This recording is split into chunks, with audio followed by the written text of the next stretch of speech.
Okay, I'm going to call the meeting to order, If boys. it does, put it on Sam. Good. Call the City of Morro Bay Tourism Business Improvement District Advisory Board special meeting to order. Today's Thursday, October 8th. For the record, it is 9:09. Sorry, we're a few minutes late here. So I'll call this meeting to order, and then I'll open it up to public comment. And I do see there are people here. Thank you. Please come up and state your name for the record. You have 3 minutes. Good morning. I won't take 3 minutes. Chuck Davison on behalf of Visit San Luis Obispo County. A couple of things. I wanted to, one, congratulate Morro Bay on their recent inclusion in the Visit California TV spot, Average Joe's, that began airing on Monday nationally and will begin airing internationally later this month. That was a great partnership between ourselves with the City Tourism Bureau and Visit California. So we're really excited for this is the first opportunity for Morro Bay and San Luis Obispo County to be featured in a TV spot nationally and internationally built on tourism. So really exciting times for us. Secondly, I wanted to just take a minute and introduce to you Michael Wombolt. So Michael is our new Director of Travel Trade, handling the sales portion of our organization at Visit San Luis Obispo County. And so I wanted to introduce him and just allow him to say a few things as well. Thank you. Thank you. Yeah. Good morning, ladies and gentlemen. How's everybody today? It's an exciting time in San Luis Obispo County. We're moving forward with a lot of big tourism pieces. Morro Bay is obviously a huge part of that. I've been in the county for a little over 15 years working on the hotel side. I'm very excited to be a part of the county and making us compete with our neighbors to the north and south and on an international level. So I'm here for everyone. I'll have my cards for everyone. If anybody has any questions afterwards, I'll be around. So thank you very much. Can you state your name again for the record, please? Your name? Michael Wombolt. Thank you.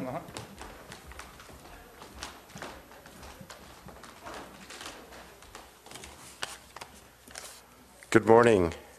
My name is John Solu, business owner, stakeholder, City of Morro Bay.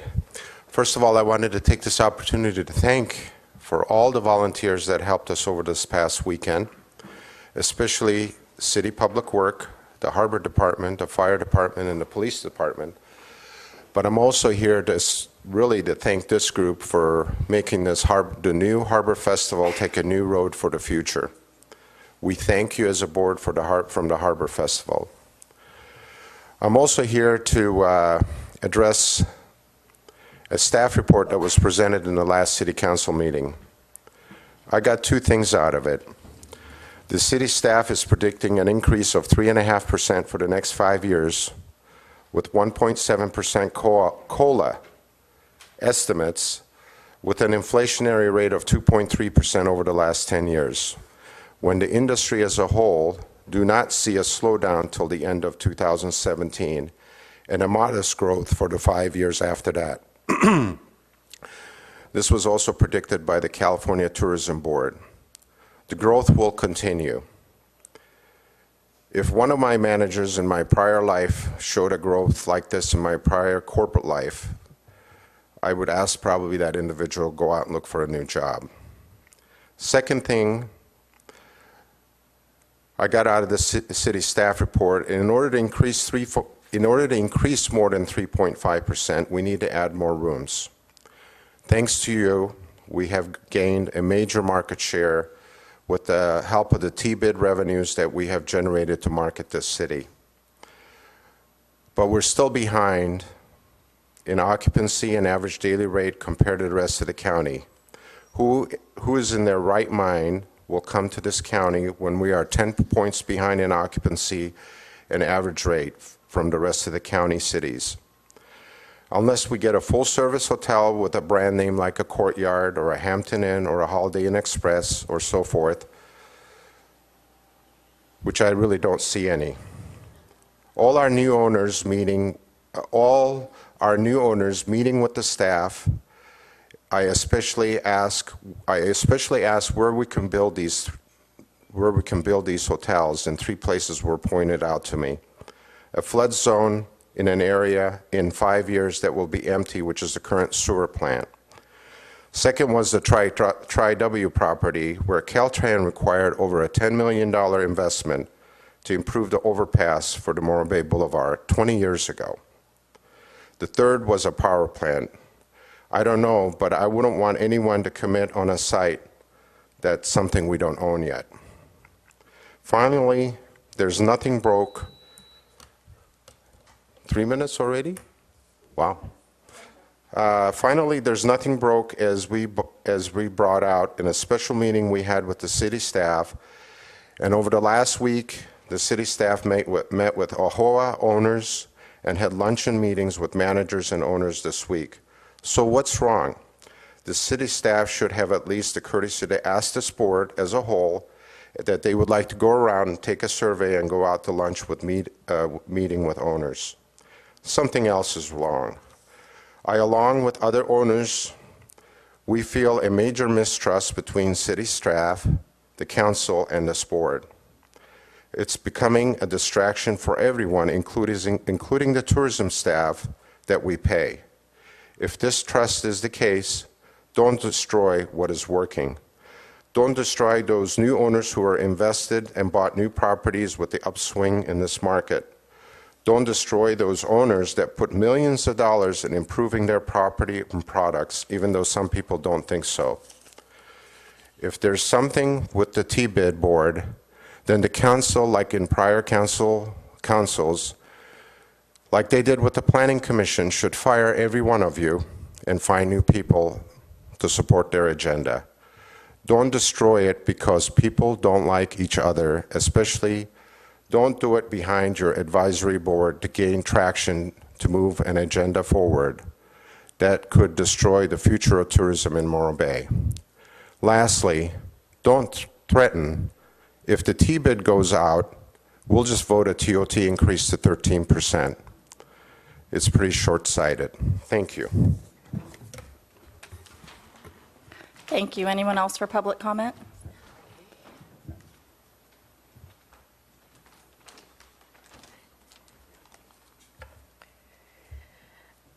Hi, my name is Jane Beeman, and I'm a stakeholder, and I also live in Morro Bay. Morro Bay's business is tourism. The fishing industry and our natural resources enhance this city's business. There is no line item in the general fund to market this town. I think that's very telling. Without T-bid funds, there would be no money to market this town. We need to reach out to people that drive here within a 3-hour radius, capture people's attention on the highway, and try to get them to stay overnight, because our overnight business is what makes people go to retailers and restaurateurs. What keeps this lifeblood going is our marketing efforts. The city has no expertise and just adds to the bureaucratic layer with adding staff members and people that suck up the money with city employees, and that will continue if a city runs marketing. The council does not have a grip on the importance of tourism. They give us lip service, but they don't market this town. Again, look at the line item. I don't think that there is a mistrust, but I do feel that there is no cohesiveness between the council, this board, and the hoteliers. And I applaud the efforts by council to meet individually with the hoteliers, and I can't wait to do that with Sam and Mr. Buckingham. I am very concerned about the direction that council is taking. It will definitely affect my business and trickle down to every other business owner in this town.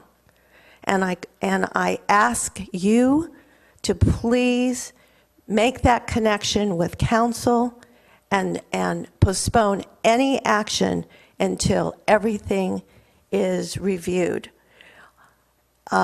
My husband, who you might know, Peter, actually is a much more eloquent speaker than I am, but he said maybe we have a lack of education. And from what I've heard with the reports that were presented in the September 22nd meeting, there seems to be some lack of information that on the numbers. There's plenty of information online that you can go and see that the most successful towns in the tourism business are run by T-bids, not the city. Thank you. Thank you.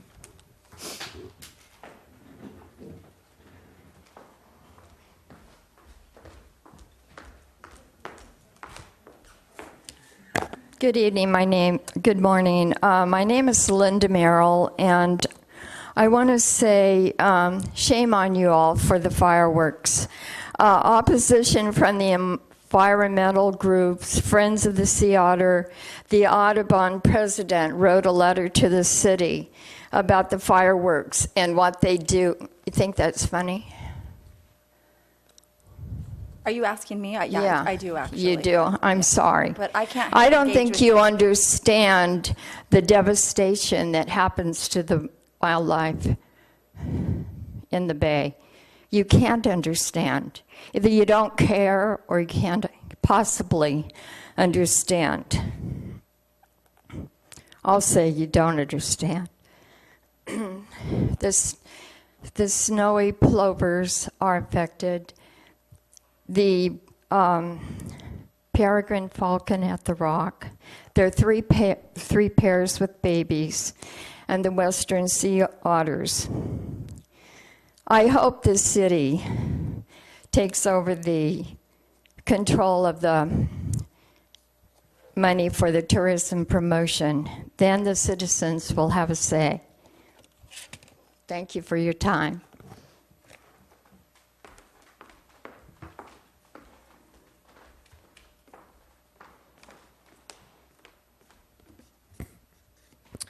Susan Stewart. I am a business owner in Morro Bay and a resident for, I think, the last 27 years.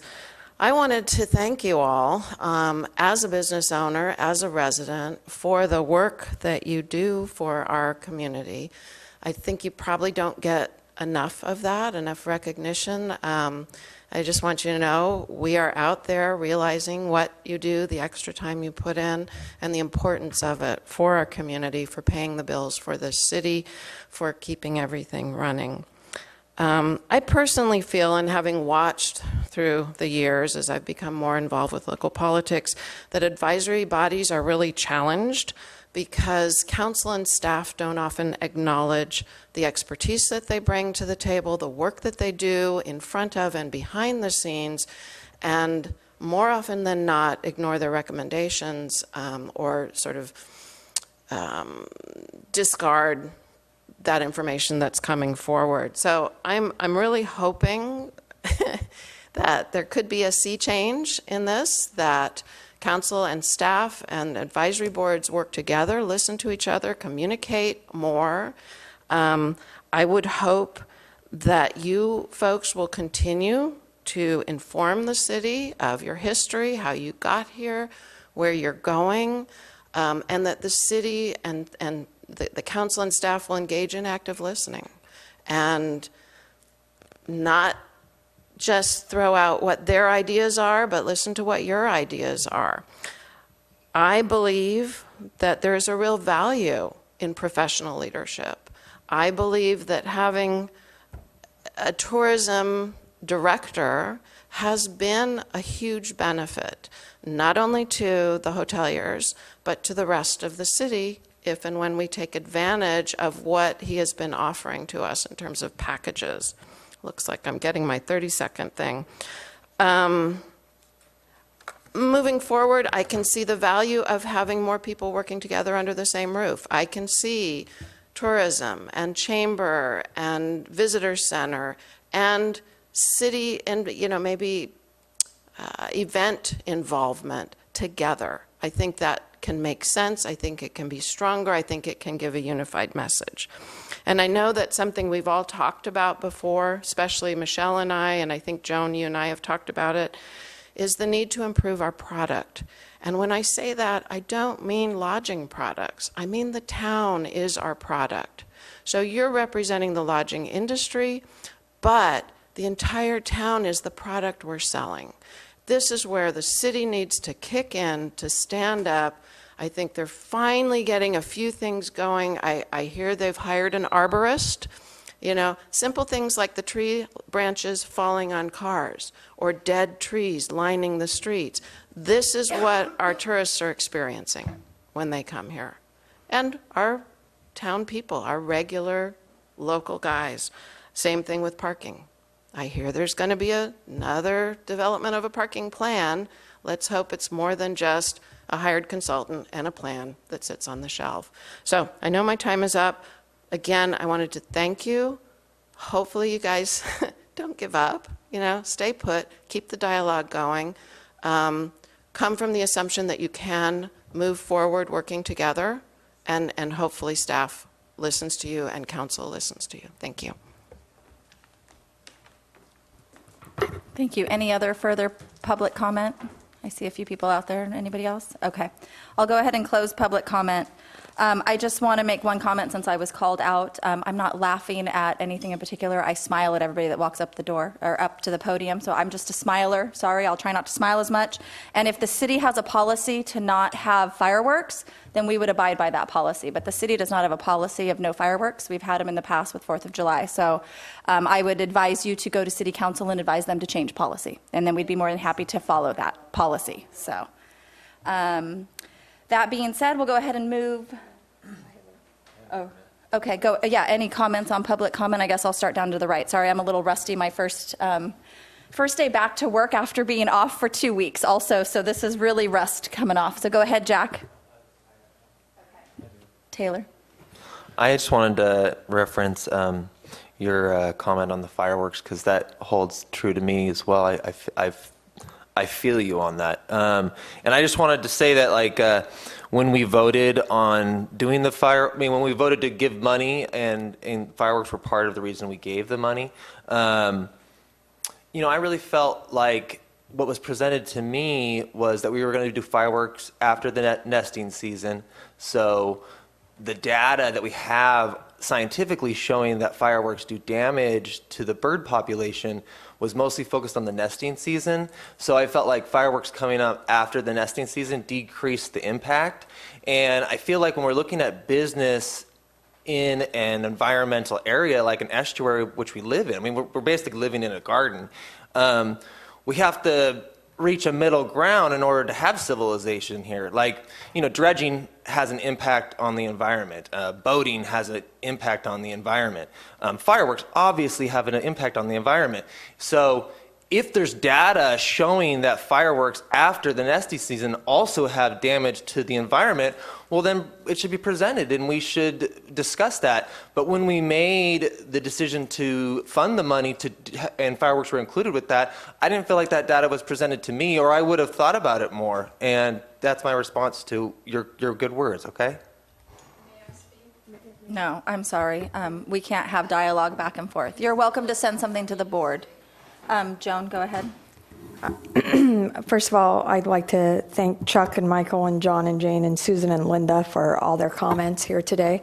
I think that it's important that the public comes out and speaks so that we understand that the direction that and what your vision and what your alignment is for tourism in the future. I particularly felt Susan's comment about don't give up. We will not give up on the dialogue, Susan. I think you know that dialogue is key to making anything happen. And it doesn't matter whether you're on the left of an issue or on the right of the issue. If you're not willing to sit down at the table with your folks and discuss the issue, you'll never come to at least some point where you have an agreement. And that's what this is. This is about getting the city and the hoteliers back to the table in order to continue to be able to market and do good things for this community, to provide economic resources for this community. In terms of fireworks, you know, this has been a 7-year ordeal for the TBID board. Fireworks, yes. Fireworks, no. Fireworks, fund it fully. Fireworks, don't fund it at all. Every year, It's the same letters from both sides and the same pressures from both sides. I think that the best place for this to live is with the city of Morro Bay in a comprehensive fireworks policy with outlined procedures. And, I don't think it takes a workshop. What I think it takes is, actually, maybe it takes a future agenda item by us to ask to make a recommendation to the city that they establish a comprehensive policy on fireworks in our community, and because we don't have one now. So every time the issue comes up for us, we want to support it because the events organizers are here and they want it supported. If we support it, after the fact, we get letters saying, why did you support that? And, arrows are shot at us. And it becomes kind of a he said, she said, and we're in the middle of it, to be honest with you. And I want to support fireworks if that's what the community wants. I don't want to support fireworks if that's what the community wants. But right now, we don't know.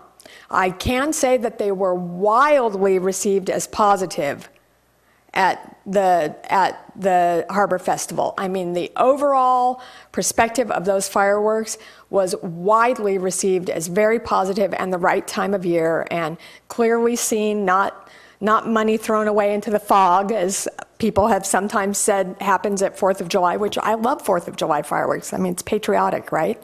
But we need to look at a balance, and I think we need a policy to be able to do that, because that would certainly make our job easier. So I think we bring it back as a future agenda item, Chair. I would ask that you ask for that to be an agenda item. And to address that the citizens don't have a say on this board is actually false. I'm a resident of Morro Bay, and I vote as a resident and a citizen. Both Taylor and Jack are on this board as residents of Morro Bay, not as hoteliers. They don't own hotels. So there are three-quarters of the voices up here are resident of Morro Bay voices. So I just want to make that very clear for the viewing public. And I thank you for allowing me my comments. Okay, back to our agenda. So we have a special meeting agenda. The first item is we need to approve the minutes from August 13th. That was the August 13th, 2015 T-bid meeting. We need to approve the minutes. So I'm looking for a motion on that. So moved. Yep. Okay, any second to go into discussion?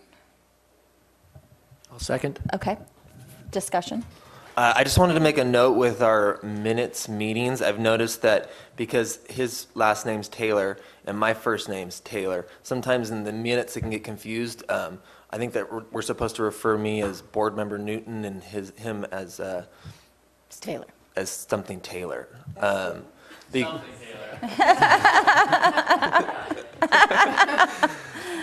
Important guy Taylor. How's that? Depends on the room I'm in.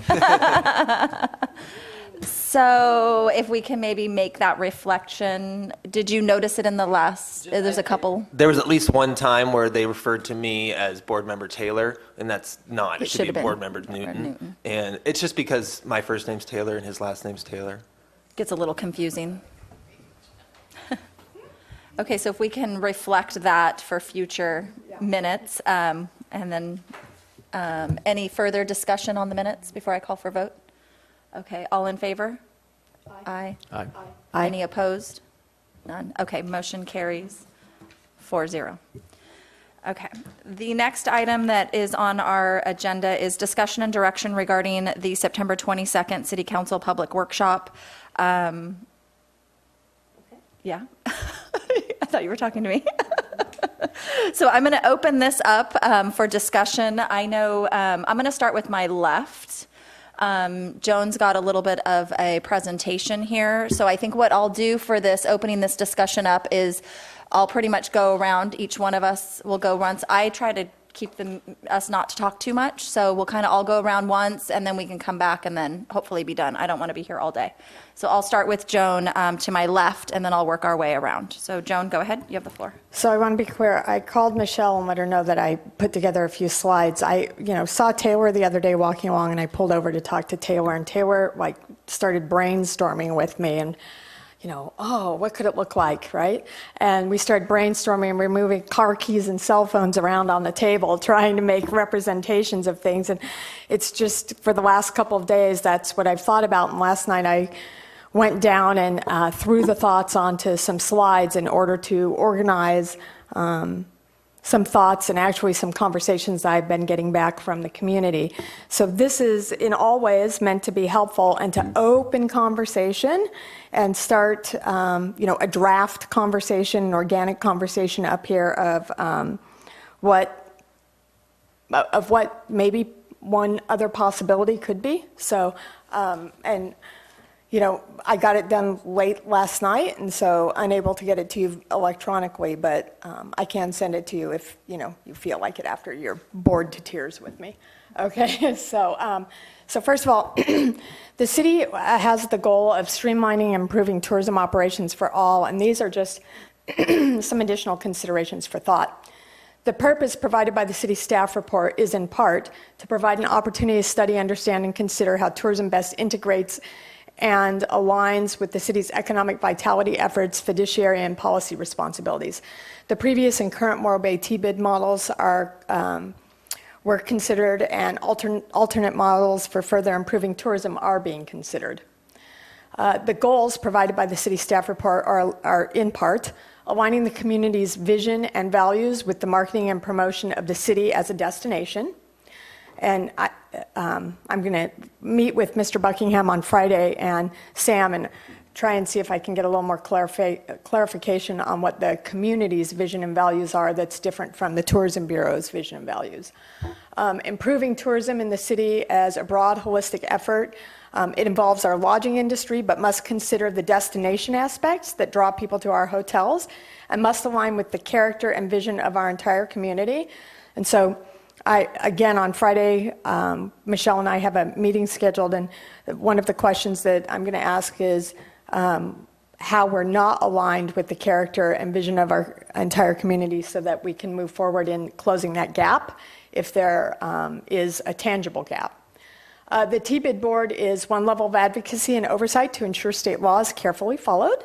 Other facets of advocacy and oversight could include city staff and city council, and actually do include city staff and city council. Improving tourism operations for all, and this is pre-Morro Bay T-bid organizational chart that was provided in the city staff report, but it lists the T-bid out to the side and has the T-bid, the city manager, the marketing firm making decisions with the T-bid funds flowing, the bills flowing directly to the city treasurer, but in actuality it looked like this, which is part of that gap that I think Jane Beeman talked about, getting all the information out on the table. So in an effort to get all that information there, the city council appointed a community so this is pre-Morro Bay T-bid. The city council appointed a community promotions advisory board. The promotions committee, the city manager, and the marketing firm made decisions, and then the bills were paid without the community promotions committee reviewing those bills. They were mailed once a month to the city treasurer, who paid them. So there wasn't, in terms of that, there wasn't any bill oversight to make sure that the expenditures were true to form. And then the current Morro Bay T-bid organization is council and T-bid board. The council and then the T-bid board goes out, the city staff. The city staff writes a check for the T-bid assessment dollars, goes to the 501c6, and then the T-bid staff is down there. It doesn't look as though there's much interaction with the city. But I wanted to clarify that this communication looks more like this. The city council appoints the T-bid advisory board, who communicates back and forth with the city council. The city council approves the contract with the Morro Bay Tourism Bureau and has oversight of that contract annually. The city staff negotiates the city contract on behalf of the City of Morro Bay City Council and the city to align with the tourism values and goals. And then the City Council approves the budget, and that budget then flows to the contractor, who is overseen by the advisory board that the city council appoints. So that dashed line there is correct. That is another connection back to the city. So in terms of this, there is a direct relationship between the city council and the city staff to the Morro Bay Tourism Board of Directors through the city budget, quarterly reports to the council, board appointments and contracts. The annual contract negotiated by the city council through the city provides fiduciary oversight and a direct relationship to the TBIT assessment dollars. The Morro Bay Tourism Bureau executive director was hired using an open and transparent hiring process with the community. And there is a direct legal relationship between the city and the Morro Bay Tourism Bureau through the contract for services and the council-appointed advisory board, which serves at the will of the council. Again, I will note that. And then here's some city comparisons. The following chart was taken from a report provided by former member John Myers. And the following chart compares 4 SLO county cities by percentage growth in TOT over the past 5 fiscal years. It also shows the budget for the Tourism Business Improvement District for each city. And as you can see, Morro Bay is outpacing all of the other 3 cities which basically are run or are heavily run through the city government. In spite of being outspent by 2 of those larger cities, which are Pismo Beach, who significantly outspends us, and San Luis Obispo, which both have tourism directors that are government employees. Not that government is bad, that's not what I'm saying, it's just that's how they're set up. In spite of being outspent, we're ranking number 1, which I think is phenomenal, because it is like, there's The Little Engine That Could, it's a children's story, and I just feel like that's kind of Morro Bay's story. So TOT PAR, let's talk about TOT PAR. This is the way that you cannot measure hotel rooms by residents. You have to measure TOT growth by the number of hotel rooms because it's measured against tourists. It's not measured on per capita spending.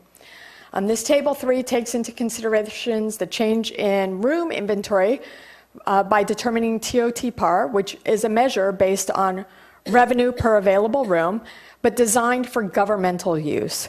In other words, it determines how much TOT the city earns per year per hotel room that is available for rent.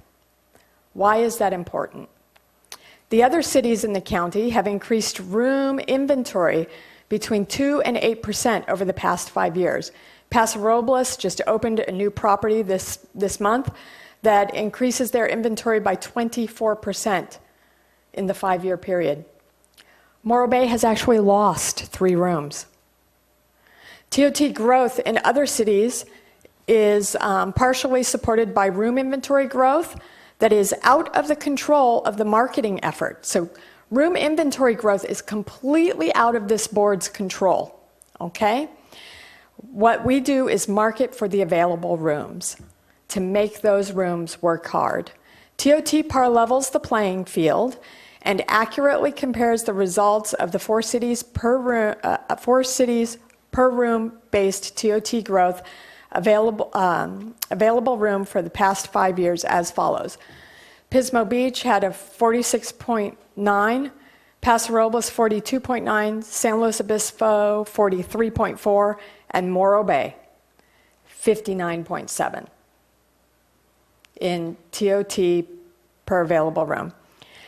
It would be expected that the 2 tourism-driven economies in the county that would lead in TOT PAR, which would be Paso and Pismo. But it's surprising to the degree that which Morro Bay exceeds Pismo Beach, especially given that Pismo Beach's tourism spending exceeds ours by almost $2 to 1. That's pretty amazing that we can outpace them with less spending, which I think is good for our community. So streamlining and improving tourism operations for all. This is a future alternative model. I'm calling it Model A because it was the middle of the night and I couldn't think of anything clever. So I just call it Model A. So there's the city council up there at top because they are the leaders of our community. So you see the city council at top, and then you have a drop-down bar, and you see the Morro Bay TBID, Morro Bay Tourism Bureau Board monthly meetings. Why are they in that bubble together? Because those meetings could be held jointly. The city council appoints the advisory board, and we serve at the will of the city council.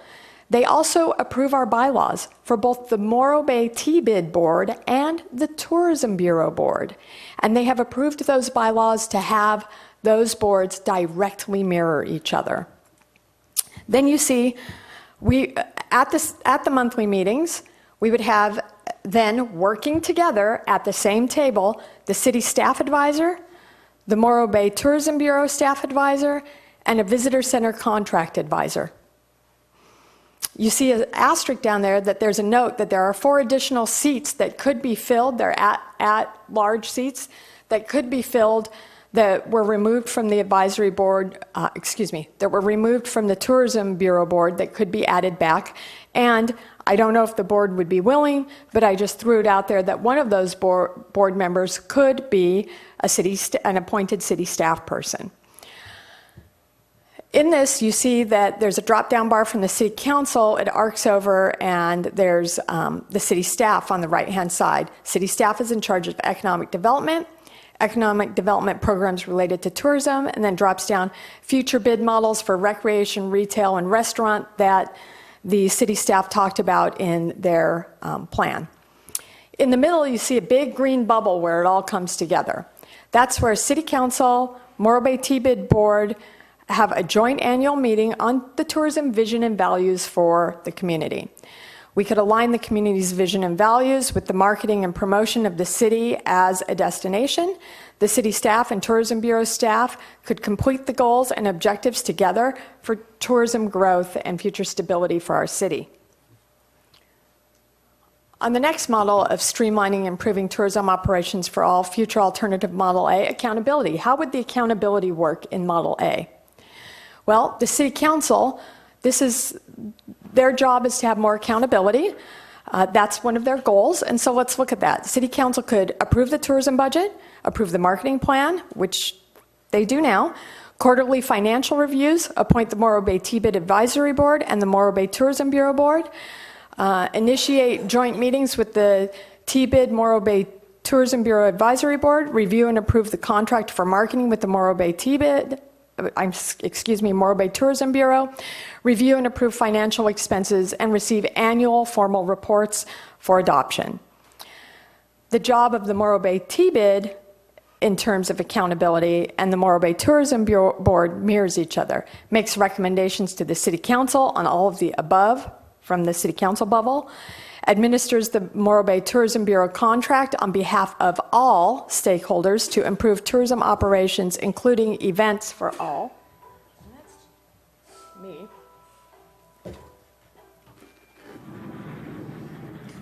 that's me. Sorry.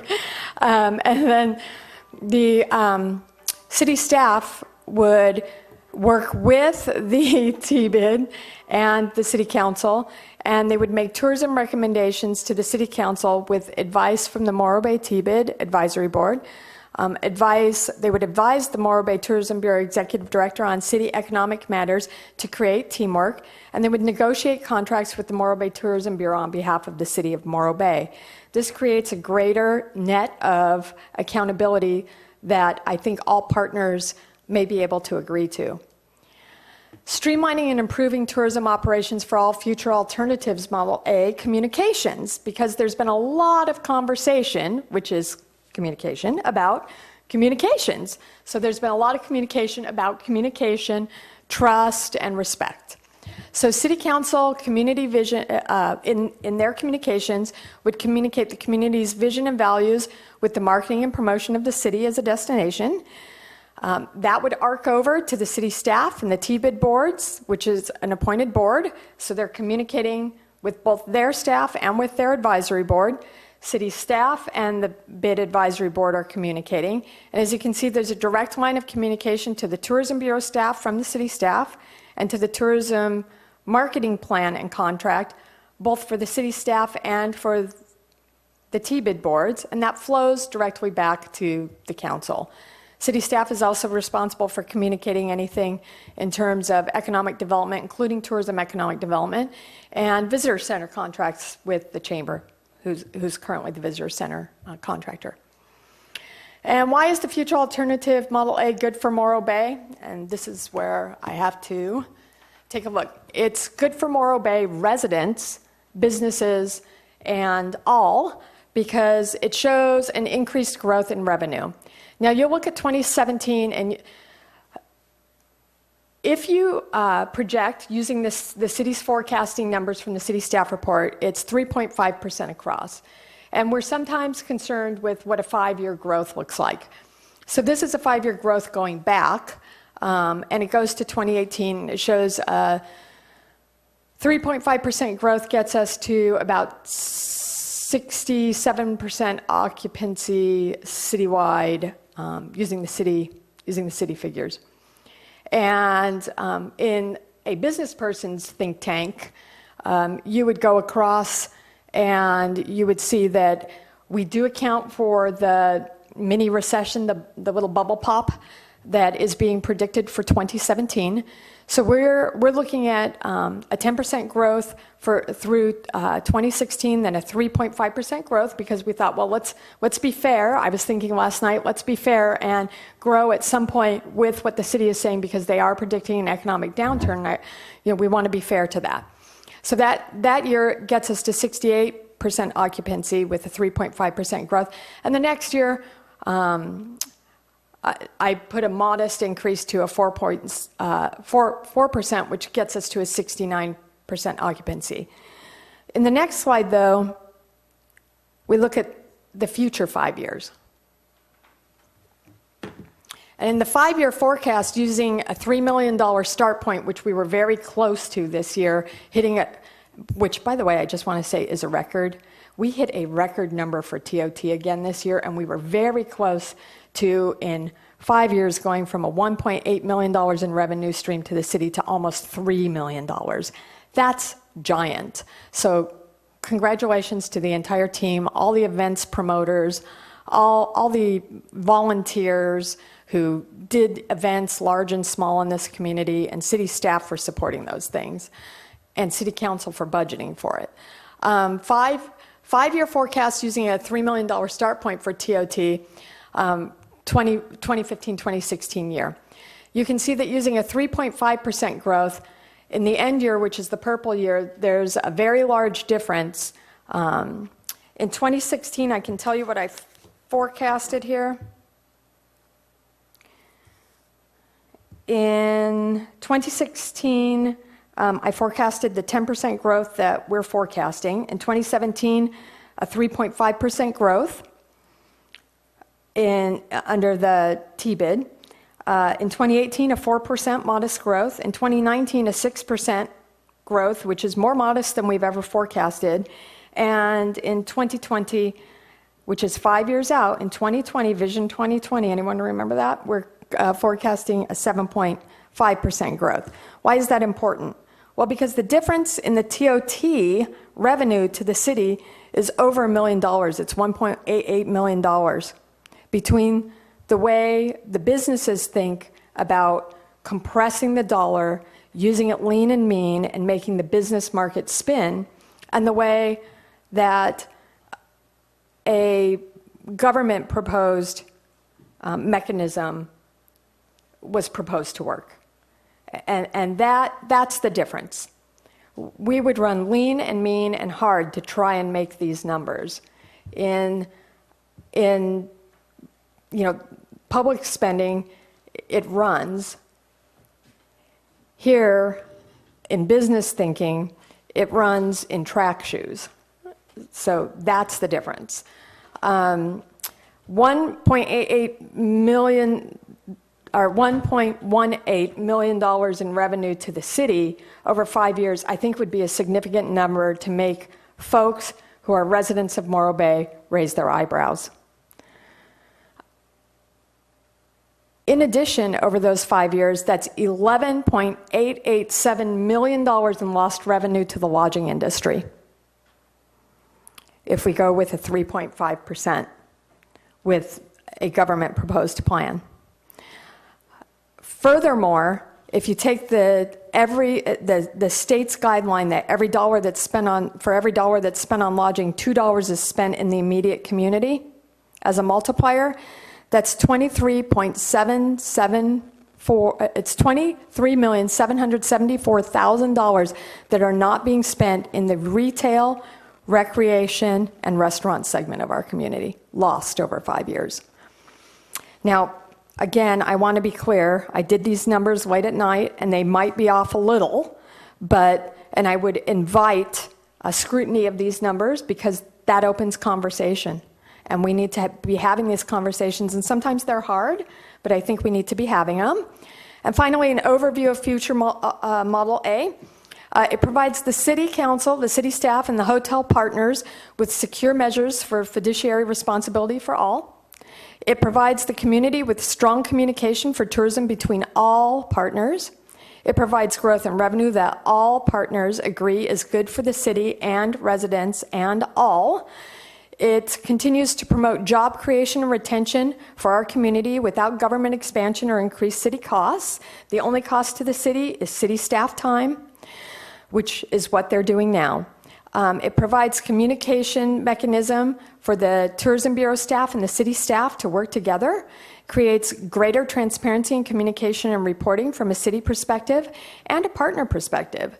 It provides a strong voice in communication for city council, provides a strong voice in communication for city staff, provides a strong voice in communication for the TBID lodging partners, and allows greater communication, respect, and trust to develop for all partners. So in the end, I'd like to thank, it's hospitality, like to thank you for your time and consideration, and use that as an opening point for discussion, and you can pick it apart. You can say anything you want to me. I don't take offense by it, and we will work towards trying to find a solution for our community. Okay, thank you, Joan. That was a great report. I think that's where we're all on, is trying to find out a solution, that's for sure. No, I'm on. We all want to find a solution to this. Taylor, you want to go next since I'm going down the line? Sure. Okay, so I love that Joan comes up with ideas and options for as long as I've known her that are positive, and I think one of the reasons that I decided to be on this board is that I really do feel that tourism is essential for our economy. I also think that it's essential for our environment. I think that tourism is the biggest weapon the planet has to save itself. I think that the hoteliers are so invested in this that I think their opinion, their experience is monumental. At the workshop that we're discussing, I felt that from my perception of the room, you had so many people in this industry with educations in this industry, experience in this industry, time in the industry, and what I was hearing from them was that our current model is the best case scenario. That's what the total conversation ended up in my head. I had a couple of things that I wanted to point out that are my opinion.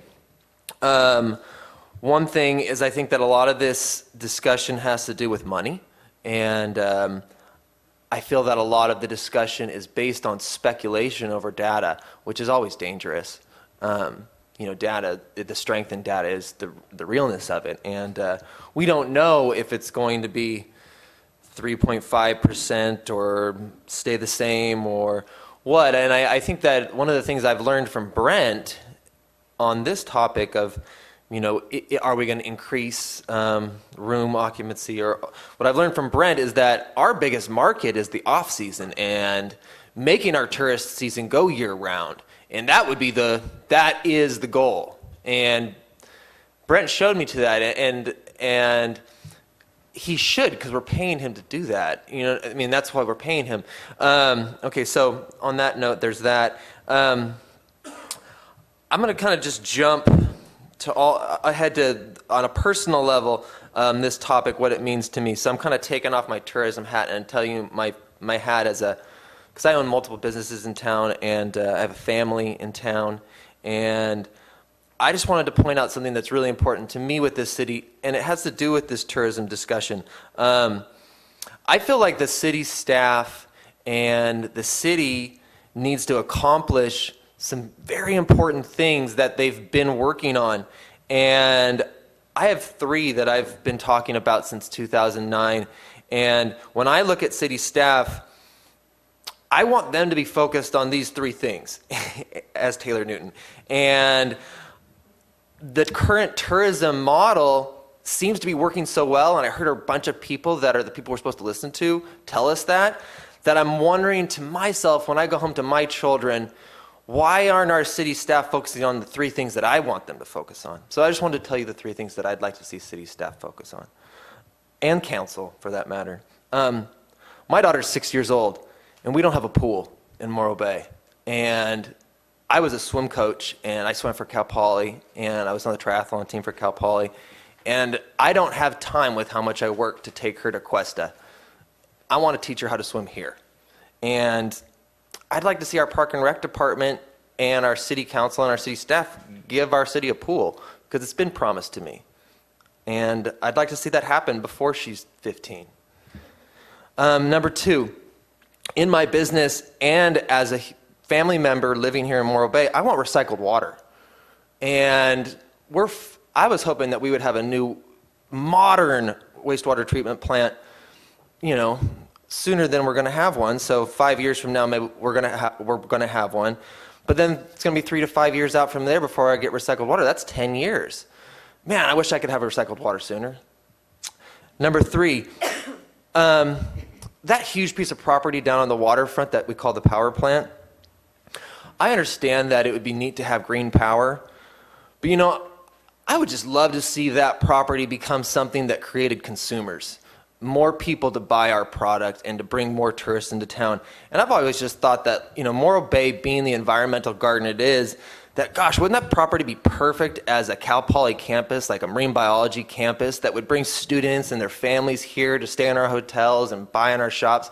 And that's the direction we should be going. If we're talking about money and tourism, gosh, wind turbines, that's cool, but I want more money. I want my family to succeed in this town. I want my business to succeed. So all these conversations, when I get down to what really matters to me, these 3 things matter to me, and I want to see my city staff working on that. Not spending a ton of time on tourism where I have a person that's really, really good at it succeeding already. That was like my heart right there. And on the last note, I think that somewhere in the middle is always the answer. And I love that Joan comes up with options. And I think that, the value of the Solus and Michelle and everybody in the tourism industry, people in this room, they're extremely valuable. And we should listen to them before we listen to people who aren't in the tourism industry. So there's some kind of model in between that doesn't rattle the boat we've already created. It's so important. Why would we slow down the boat we already created? And I mean, this discussion itself has already slowed it down a little bit. I mean, if I was in Brent's shoes, I'd be stressed out too. I want stability. That's all I have to say. Thank you, Taylor. I'll let you know that Measure D was passed. You'll get a pool at the Morro Bay High School, thanks to Measure D. So that'll be coming. Fall 2016. So There you you don't go. have to wait 10 years. Yeah. 1 year. So you can thank all of everybody out for Measure D, and you might have voted on that last. So the pool's on the horizon. As a side note, Taylor, I think Morro Bay High School is looking for some swim and dive coaches. Oh, there you go. You're going to get into a new business. Jack, comments, please, on the discussion. Well, after listening to my colleagues up here, I really realize what a rookie I am in this tourism world. I've got a lot to learn. That being said, I think Joan's Model A is a great jumping off point, kind of giving us options to bring everybody together and go where we should, and that's to continue growing tourism in Morro Bay. I would also like to see in any hybrid that is developed that we actually have a professional tourism director. I think we're past the days of we create a department and hey, Joe Bob over here, existing city employee, you're now the tourism director. I'd just like to see someone, if it's Brent, whoever it may be in this hybrid model, if that's where it ends up, be a real tourism pro. And that's what I have. Thank you, Joan, for your slideshow. I had asked to peek at it, but she didn't send it to me, so I didn't get to see it till today, so this was news to me. I think I will kind of ditto what everybody's kind of said around me. I mean, I think at the end of the day, you know, I've put so many hours into all of this for us to have solutions and for us to all work together and to try to compromise and collaborate and come up with what's going to work for everybody. You know, I sat on government-only board. I sat now on bureau. So, I mean, I've kind of seen the way it is. For me, obviously, I went to the workshop. I was extremely disappointed with the staff report and some of its inaccuracies. It was very clear when I got up and spoke. I mentioned a few of those. I think John Myers did a really good job of bringing it. I would urge City Council to read information that was provided to them by Visit California, by John Lambeth, by John Myers, our former TBID treasurer. He put together just concrete evidence. You know, I am the opposite of Taylor. I'm not a total data girl. I mean, I'm a heart and feel and passion person. I get up here and scream and holler out of my heart. But as a hotelier, I rely on data. I rely on it all the time. I look at my RevPAR, my ADR, my occupancy on a daily basis. And so I think, not being a data person, the data is pretty, it's undeniably clear how successful that this model has been. Do we need to improve a little bit? Of course. We can always look at something, examine something, and improve it. I think there needs to be better communication. I think that we've talked about that a ton. But just because communication isn't currently here doesn't mean we need to completely get away from what we've been doing. And that's where I don't want to, and I've said this a trillion times, I don't want to see change for the sake of change. I want to see it for us to be successful. And there's so much data out there that the model that we're working in works. If we spoke with John Lambeth, and 80% of the BIDs are actually run the way we're running it now. So it's a really high number, maybe 60%. I could be off a few percentages. Again, I'm not a data girl, but I know it's really, really high. And, you know, I think we need to look at that. So I encourage City Council to please look at all the information they've been given to make this decision. Can we improve the communication? Of course. That's why, you know, we're here to have this conversation. But I don't want to see everybody in their corners backed up like we've been years before. I don't want to see all of this go away because of lack of communication. I think we can fix that. So I'd like to see the dots connected a little bit more. I think your presentation is a great stepping off point. I think we need to go through that. It's really tough to sit here and come up with a plan without the other person at the table. I think that we maybe need to have City Council's a study session, maybe with this board and with council, to figure out kind of what you're saying. What are their values? What are their goals? What are we missing of what we're doing? You know, when I looked at the commercial last night, you know, again, I've been gone for 2 weeks, so I just got back like 2 days ago, and I haven't been at work, and I got the commercial, and it just makes you feel like all the work you've done is for something. And Susan, thank you for coming up and speaking, because I feel like all we do is get everybody tell us what we've done wrong and all these things that we could do this and we could do that and we could do this, and it's like nobody seems to ever come up and say anything. We have these meetings published every single month. We're up here and there can be public comment and nobody comes out. And then all of a sudden this comes up on the agenda and we get all of these people saying stuff, and it's just, you know, if there was a problem, why has nobody said anything? It just, that's really hard for me, because I have an open door policy at my office. Anybody can come in and talk to me anytime, and believe me, they do. I always say I'm a personal counselor all the time, because I take everybody to come in my door and I spend hours with staff. And it's frustrating when there is a mechanism that's working, and if there's a problem, let's fix that. But let's not abandon what we've done and the successes we've had. There has to be a way to make this work the way it's been working. And I commend Brent and the staff over there for working hard day in and day out, not knowing their stability, not knowing where they're going to be tomorrow. You know, it's it's tough on a personal basis, but it's also tough when you're running a business. I mean, I don't think anybody understands how much work this bureau does. I would love for anybody in the public to come sit at a hotel or at a bureau office and see the small little minute things that go on from day to day. It's amazing. It's a full-time 24/7. I mean, it's going on, fires are starting and CDF is calling us at 8 o'clock needing rooms. What's Brent doing? Going out and looking for rooms for the city to bring the firefighters in here. And guess what? He did. And that's money for all of us that those firefighters are done. That's just one tiny example.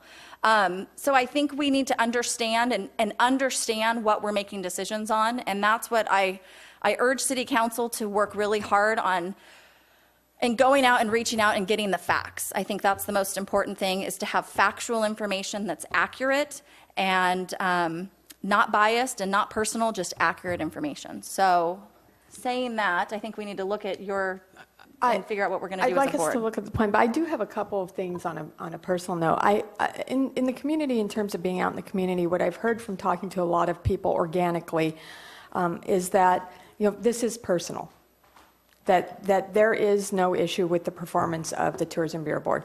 So I just want to be clear, if it's personal with city staff, with any members of the board, I think I could get a consensus here that any of us are willing to sit down with city staff and work out whatever the issue might be. And if it's personal between city council not liking maybe what we've set up here on the dais, it's because in business, we make very hard decisions.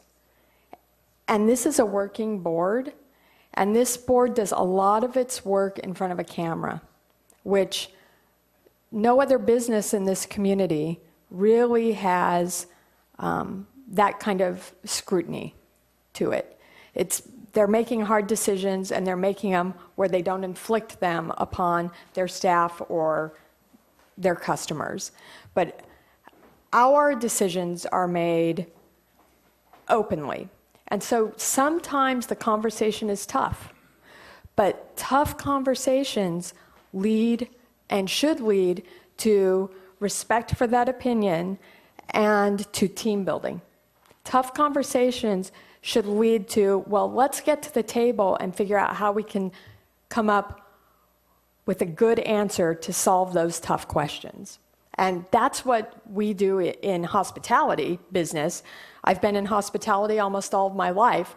I can't say that that's what they do at PG&E because I've never had that experience. But I can tell you that that's what we do in teams in the hospitality industry.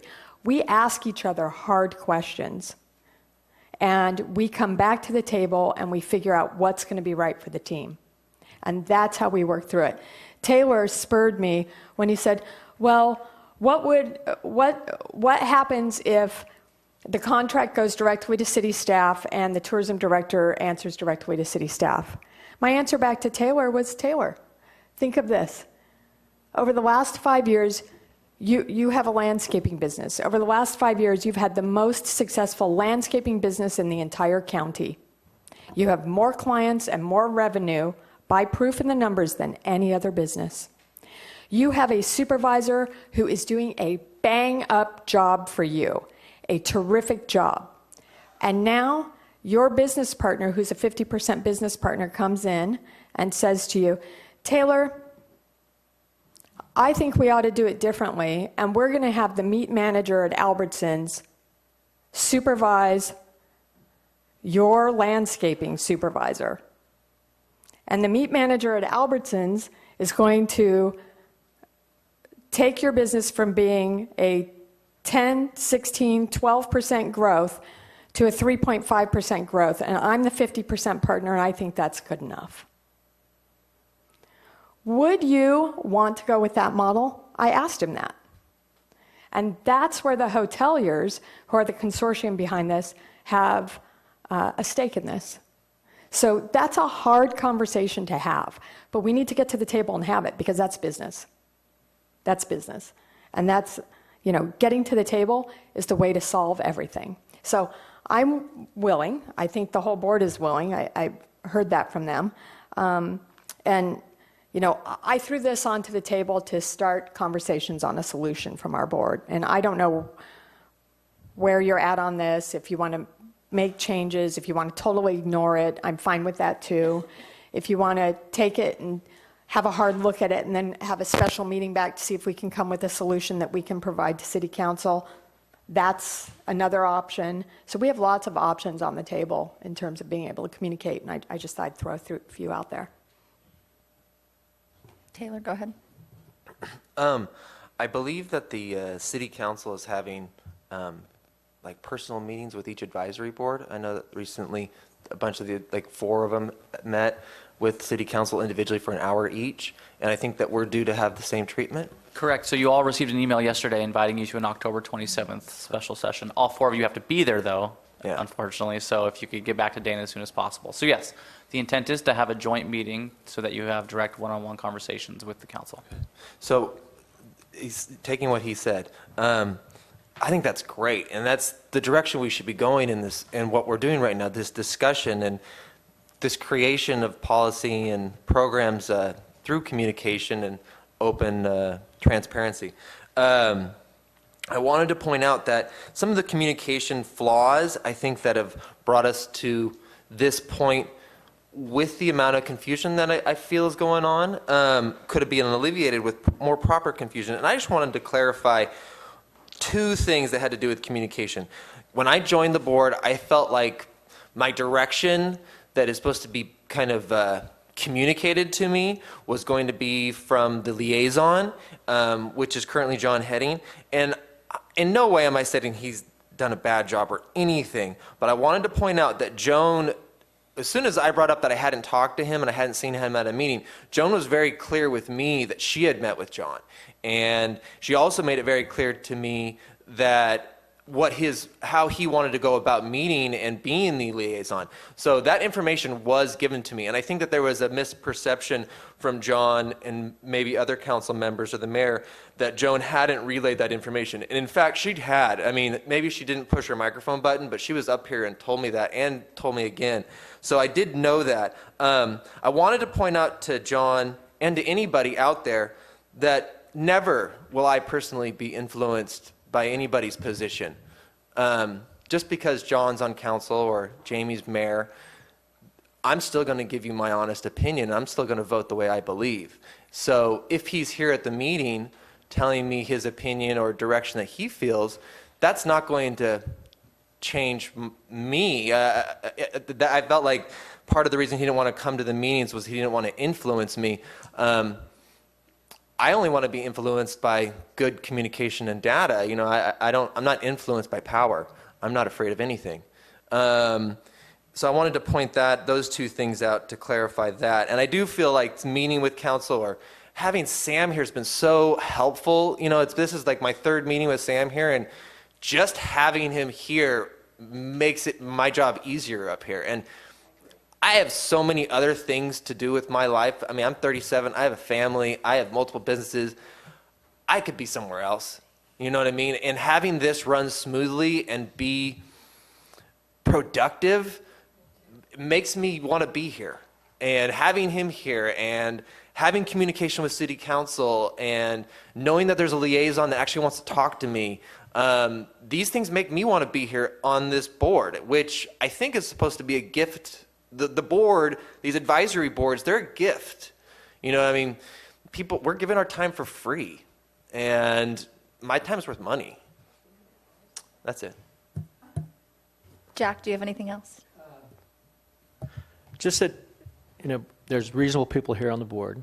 I think the people at the city, be it the staff or the council, are reasonable.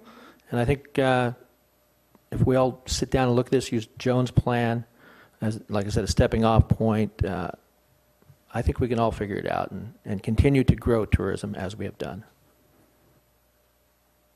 Anybody else for last comments? Do we want to make any recommendations at this time to council? Do we just want to kind of absorb all of this and then wait until, as you all know, there was an email sent out from Dana for October 27th at 4:30.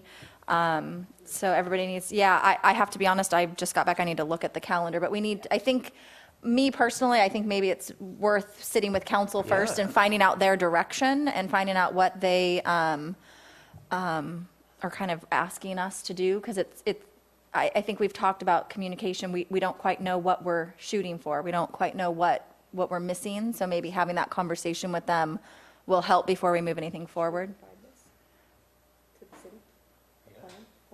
Plan A. Yeah, do we want to go Should ahead? Should we provide Plan A to the city so that they can have another tool in their toolbox and Yes, help use it for a jumping off point? I think that the staff report was helpful to review that point of view. I think that Dave's articles in the Bay News have been helpful to review that point of view. I think John Meyer's data was helpful to review that point of view. I think that your new options model, I think that all this data is data, and we should discuss it, and it should be presented. And it's better to have it presented prior to the meeting than at the meeting. And having city staff, like at this 27th meeting, when we're with city council, I want to have Sam there. I want to be able to look at Sam and be like, hey, Sam, what do you think? I'm not going to be there. But it's because I have to go to LA for a planning meeting for a large event that we're considering that you'll be talking about your next meeting. So that's the reason why I won't be there. I have to travel to LA. Well, and we're not even sure if October 27th is going to work for this full board yet. So correct. let's wait and see where we're at. So I maybe look for a motion then that we adopt Joan's slideshow as just something to be sent to council. I'd look for a motion for that. I make that. I mean, if you haven't made the motion for John Meyer's stuff to also be, I mean, that's okay. We good. received So- it and placed it on the website. Thank you. And you don't technically need a motion to give us the PowerPoint. I'm glad to accept it and pass it on to council. Do that. And also place it on the website. I'm happy to do that. I just would like to ask the board for leeway. It was kind of late last night, so I just want to double check that all the numbers are correct before we place it on the website so I can do that math today. And I did check it twice, but I feel like if it needs to be checked like 4 Sure. times. Yeah, whenever you're ready, send it to me. Okay. So that leeway to, get that done. And I have to go to Madam work this Chairwoman, afternoon. if I may add a few things, because Yeah. I think I'm here to be a punching bag, but also to share thoughts. So I'm glad to be here for you, Taylor. I wanted to clarify a few things before you, and I know you have another meeting, and I think we should probably just move into that next meeting, but there's some stuff that I think we can clarify right now for you folks and the community. I don't think we need to wait till Friday to talk about it, but vision and values, and that's a big one, and that sounds like it's been confusing. So right now, if you've seen it on social media or read about it in the newspaper or have seen the signs around town, we have a telephone survey out called City Voice that we partnered with Code for America, the 21st Century Digital Technology nonprofit, to reach more citizens to find out what their thoughts are on what Morro Bay should be like over the next 20 years. The point of that survey is to inform the General Plan Advisory Committee's work on the general plan. What we're trying to do is fashion the community's vision and value statements. A lot of cities have vision and value statements from the community, and then those statements should then inform the authoring of the general plan. So that's what we're talking about when we talk about the community's overall vision and values. We're trying to gather a lot of input right now to author those statements, and then hopefully not only does it help us author a new general plan, but we use the community's vision and values that hopefully will be adopted at some point in all the decision-making we make. And so I think that's what we're talking about in terms of strategic alignment of the community values with all the things we do, including with our contractor for tourism. Board Member Smith, you mentioned you hope that if there's any, whatever, regardless of the model, you hope there's a professional tourism director. I can say unequivocally that will occur. Hopefully there'll also be a sales manager and additional staff. The intent is that the same staff would remain. That's our hope.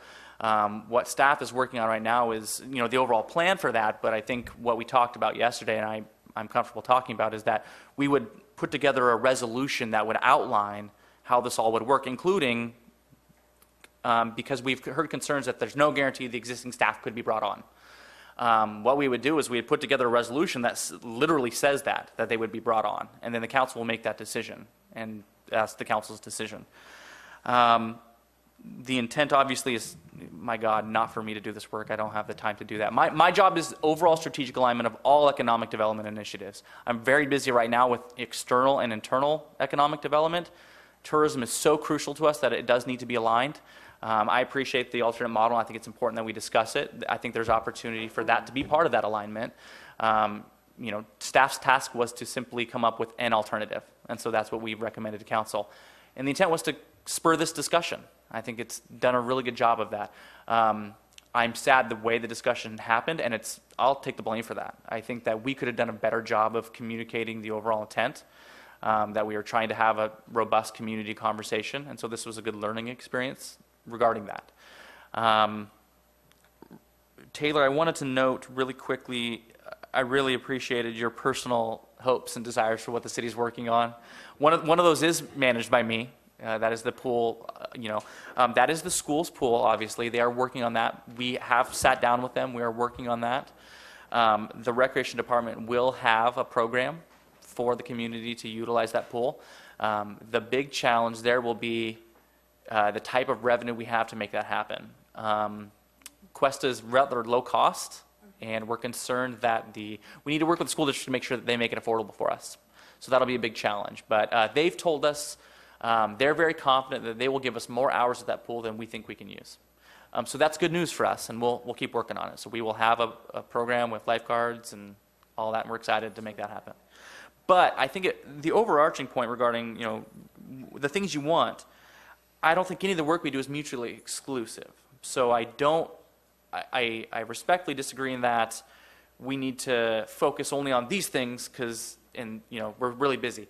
There's over 100 staff members working on many things. I don't personally work on the power plant or in particular, I really don't work on the wastewater treatment plant. That's the Public Works Department. And actually, that's a new specific program manager for that project that we've hired on. So I think we can work on many things all at once, I guess is what I'm saying. Regarding the cost, I know there's concern about overall cost and bureaucracy. I think we're confident at this point that we can contract the same way that the Bureau contracts for staff, and it would not increase staff costs. I do think that we also see potential savings in costs regarding professional fees and rent.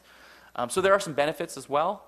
The things that I think really pique my interest, and I've mentioned those to Brent, are additional alignment and also additional power for the person that runs tourism and marketing promotions.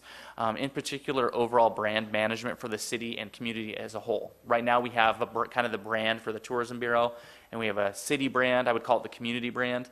I think after the vision and value statements, we hope to build a new marketing logo and all that. And it would be really important to me that the entire brand of the community, whether it's tourism or the city or the community, is very well aligned. And I think this is a good opportunity for one person to manage all of that. And that would be that tourism person, is my hope. I know that the board, and Brent mentioned this to me in the past, has talked about more maybe event management or coordination. That is something that came out of the LEAP process as well. Every day I get an email from someone saying, I wish we did more planning or coordination of all of our events throughout the year. I wish the city could help more with that. We want to do that, but I think my concern is that if the Bureau did it and the city did it, there'd be a doubling up. And I think there's an efficiency there where we could have this same staff also do events. And maybe that means bringing on an additional person to do event coordination. Unfortunately, the Tourism Bureau just lost someone who's really good at that stuff, and I'm hoping through this process we can bring that person back. We would need to show that person some commitments, and I hope to work on that. So I think there's some additional alignment that could occur. And maybe that's also part of your alignment as well. But I think there are some things that I just don't want us to double up on in the sake of reducing that bureaucracy. The final thing I'll leave with this is this. There's a lot of talk about the numbers in the staff report, and I'm the one who wrote that section. And the point of that section was not to talk about who is or isn't more successful. The point was to talk about what you can do with percentages and why it's not a good comparison. So we're actually fully in agreement with that on TOT. The percentages make it look a lot better because of that. We're smaller. We had more room to grow. When Pismo already has that $6.6 million, or they were at 4.8 and they grew it at that, the percentage growth will be lower. When you start at a lower rate and jump up higher, your percentage growth will be higher. The same thing was, I believe, though, with RevPAR. I mean, if we have fewer rooms and we have a growth, our RevPAR or our total will look higher. And so the whole point of that entire discussion is that percentages are not a good comparison for anything. So it was not to say that we're doing worse than anybody or better. It was simply to say that I think what we can see overall is that every community is doing well. Anything else? That's it. I'm before I bring it back to the looking forward board. to your October 27th if you can do it. One last comment. I've got a comment to make too, but I'll let you I go, have just Joan. a quick question. Sure. A couple quick questions on things you said. In terms of one thing that you said, we have a contract from the city council that's negotiated by city staff. Correct. To a professional tourism bureau that has a professional director of tourism. The logo and the market branding that we're using, such as Discover Morro Bay, Discover Your Better Nature, Discover the Morro Bay Way, all the discovers, Discover, that was actually branded 10 years ago by the city of Morro Bay. So we've been using the branding that was done by the city of Morro Bay. I don't believe the city branded the Morro Bay Way. We trademarked Discover Your Better Correct. Nature. You trademarked Discover Your Better Nature, and through community workshops, we've been using Discover the whole time, the logo and the branding and everything. The whole time I've been on the board, the logo and everything has been all about the Discover logo, which is actually the little rock with the moon and the waves is a city logo that the city developed that BCA cleaned up and put into a digital format for us 3-4 years ago, something when like Karen that. Moss was there, I So we have been using the city branding modern logo, not the crest, but the logo.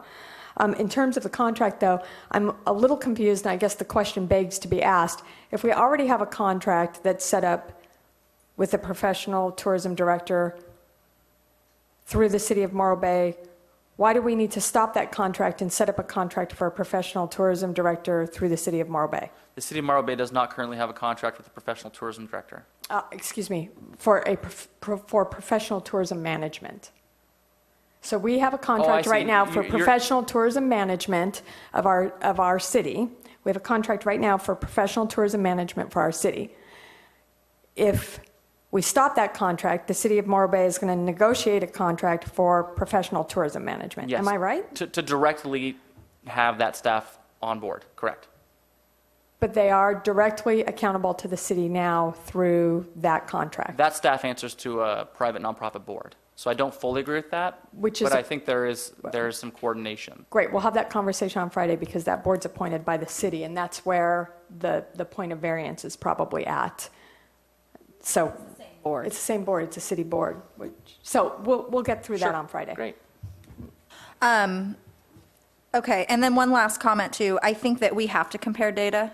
I think RevPAR, TOT, and ADR are how any bank, any hotelier, that's how you, I mean, we just refinanced at the hotels. Every bank, that's how, if you're going to get a loan or you're going to go into business into a city, they're always going to look at those three things: RevPAR, ADR, and occupancy.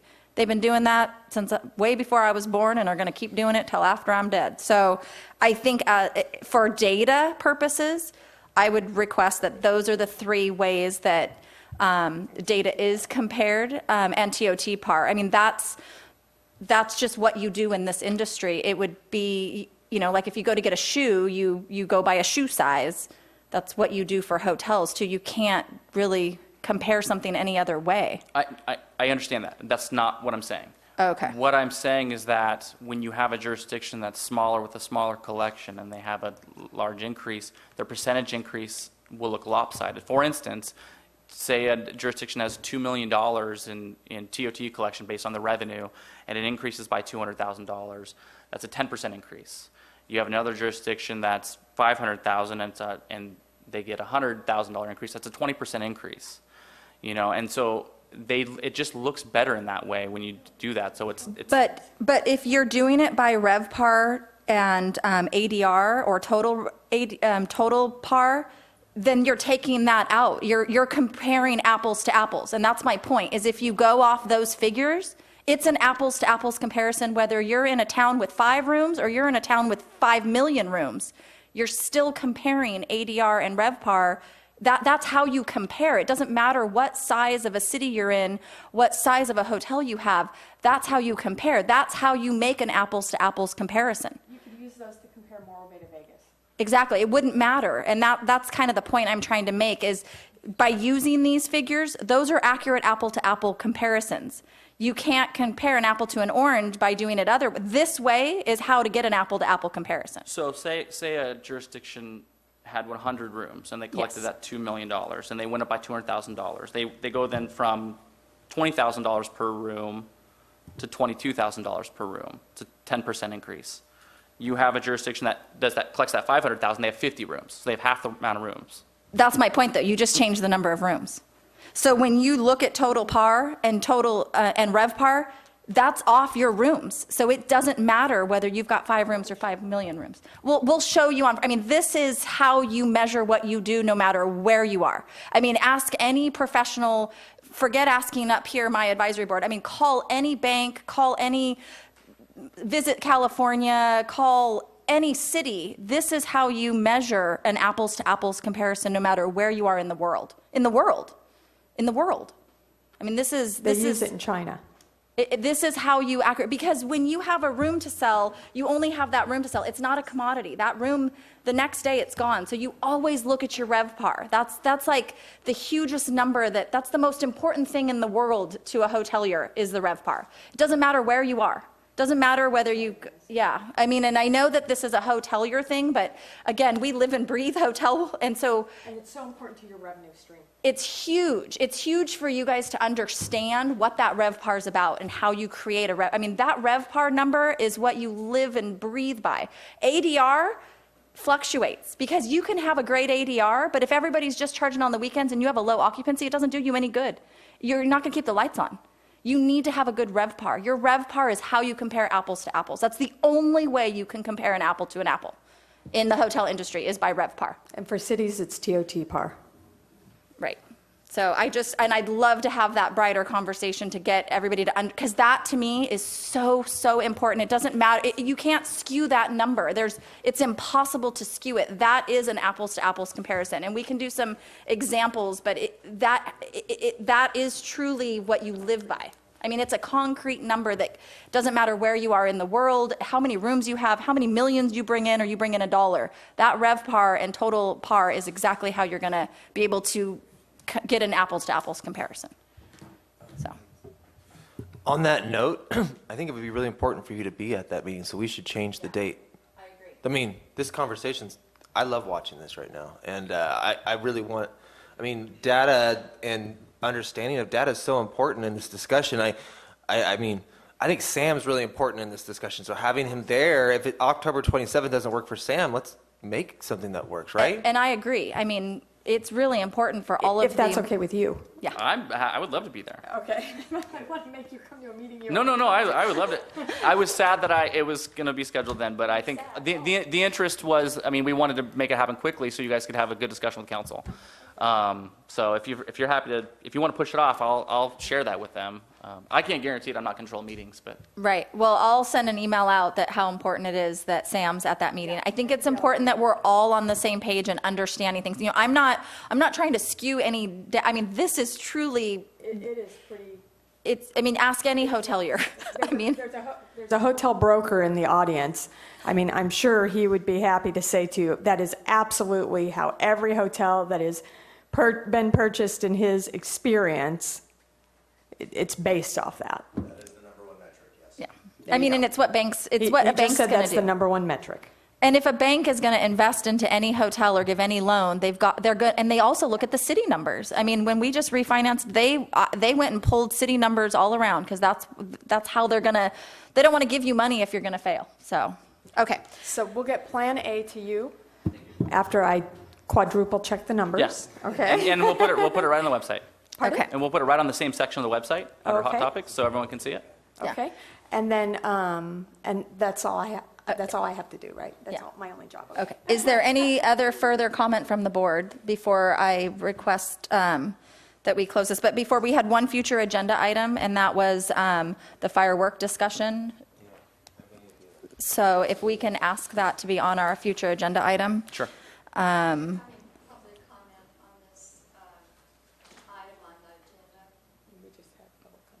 There's public comment on every item on the agenda. So when we have the future meeting, Linda, we will have comment. Yeah. There was, The public comment for this is at the front of the meeting, Linda, unfortunately. we only had one item on the agenda.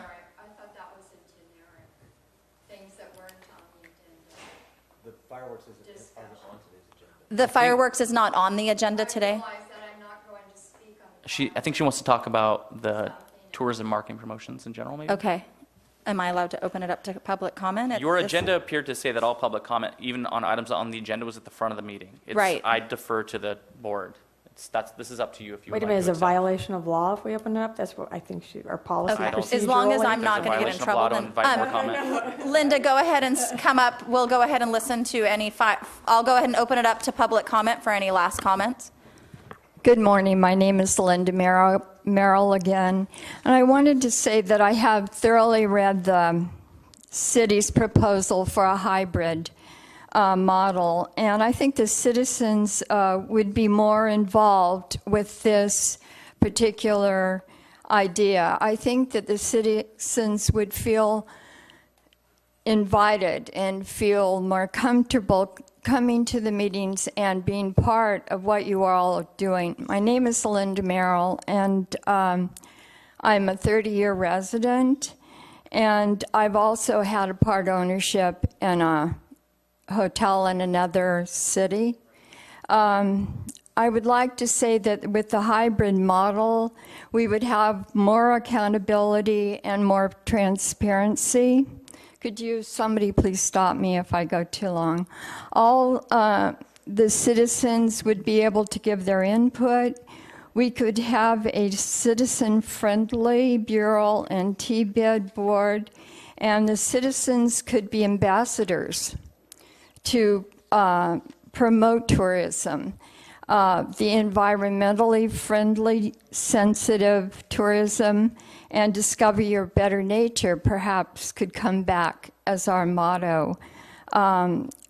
We could invite our families to come and visit during the off-season, which I know that is a little bit of a strain for you all, that you're trying to get people to come at that time. So anyway, thank you for letting me speak. Thank you, Linda. Anybody else for public comment, since I'm opening it back up for public comment? And I see a friendly face coming up to the... It's a lion. Hi, I'm John Myers, resident here, and I used to get to sit up there and have such a good time. I just wanted to say, my background is finance and banking, and I just wanted to say, looking at all the numbers, and I've got this all done on a piece of paper, but they're all numbers and nobody reads numbers, so I didn't bring it. But if you look at the proposal from the city with a 3.5% revenue growth over the next 10 years or so, if you look at it, businesses, when they make an investment, they decide some criteria for making that investment. Generally, an investment like this is you invest $1 and you get $2 worth of revenue back. The proposal that's being put out there is you invest $3 and you get $3.50 back, and you get that back before inflation. So your really return is you invest $3 and you get about $1.20 back at the end of the year. So I'm suggesting that the proposal that the city has put out would be inadequate. If I was a hotelier, I would not accept that based on the fact that my investment and return would be far short of what I would need to achieve. I look at this as two vendors. This business is being put up in an RFP, and there's two vendors bidding for the business. One's the Tourism Bureau, which has delivered on average 10% for the last 3 years. The other vendor is the city, which is proposing to deliver 3.5% for the next 10 years. One way of looking at it, I also come with a suggestion, and I would hope that this is really geared more towards the hoteliers, the people that own the businesses here, because they've got to make a wise investment.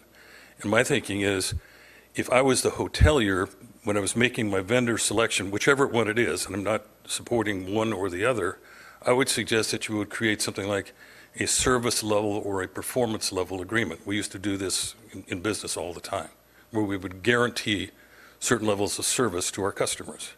So whichever way you go with whoever vendor you use, I would say you would probably I would recommend you put together a performance level agreement, and that performance level agreement would call for a return of about 8.3%. The 8.3% instead of the 3.5 that the city is proposing. The 8.3% is based on you taking a $3 or 3% assessment. You want to make 200% on your investment, so you need to return 6%, and you need to adjust that for inflation so you get a real return. So 3% doubled to 6% plus 2.3%, which is the average rate of inflation for the first 14 and a half years of this century. You get a required return of 8.3%, which will give the hoteliers, the owners of the business, a 200% return on an investment, or you spend $1 of investment to make $2 worth of revenue. Pretty simple. That's all I was going to say. Thank you. Thank you, John. As always, you're very missed on this board, and his numbers, as you can tell, he's a genius. Is there anybody else for public comment before I close public comment? Going once, twice? Okay. So, Madam Chairwoman, really quickly, just to clarify, so the 3.5% came from the management partners report. So that's the city did not come up with that number on its own. These consultants who are economists came up with those.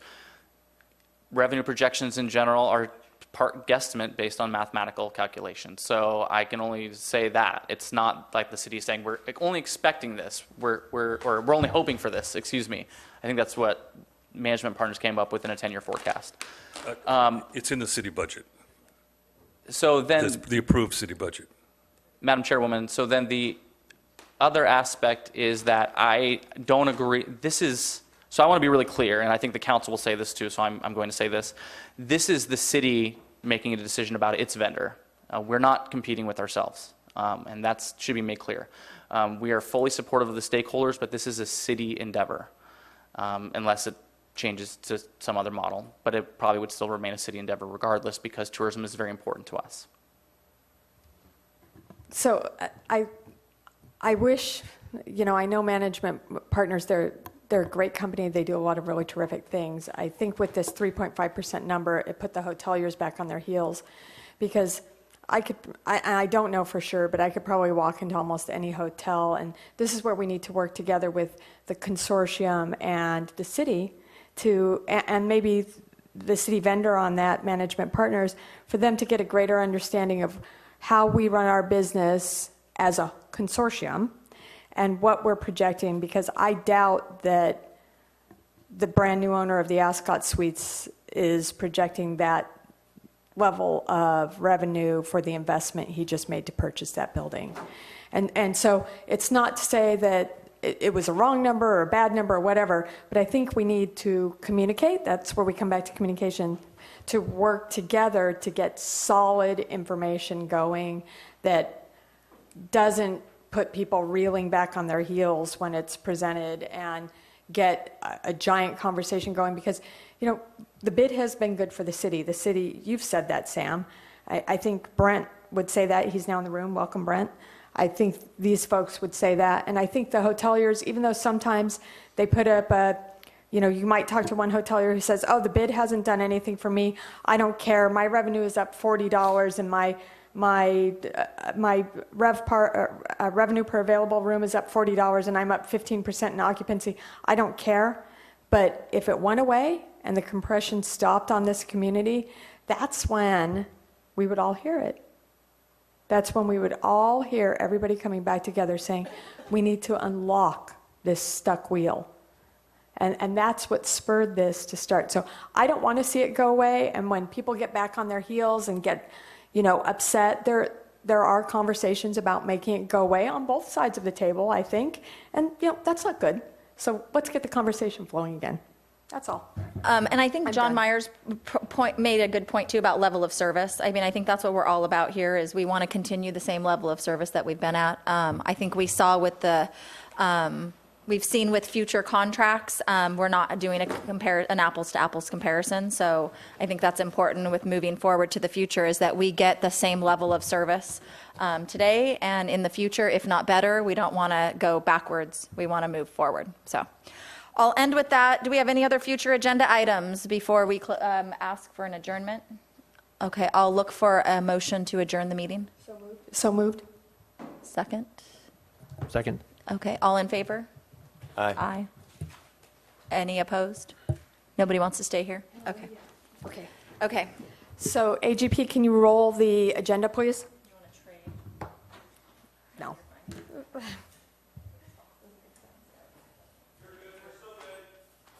Well, we need to roll the Tourism Bureau agenda.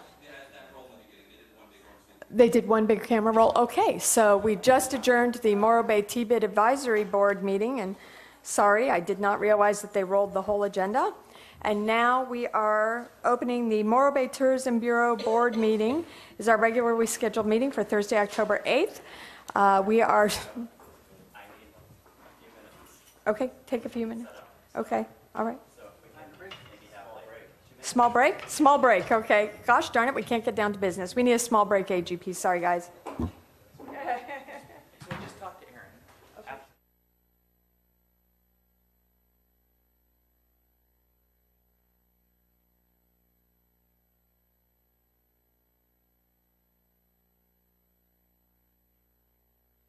AGP, just for this meeting, I'm chair, and I'm off to the left of Chair Hawkes there.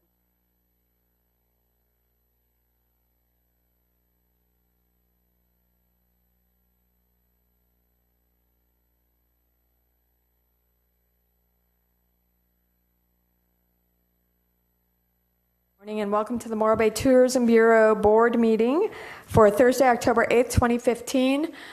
It is, let the record reflect, that is 6 minutes to 11, please. And we are calling the meeting to order. We'll open the microphone for public comment period, seeing no members that, oh, I'm sorry. Okay, we have a public comment person. I apologize. And one moment, please.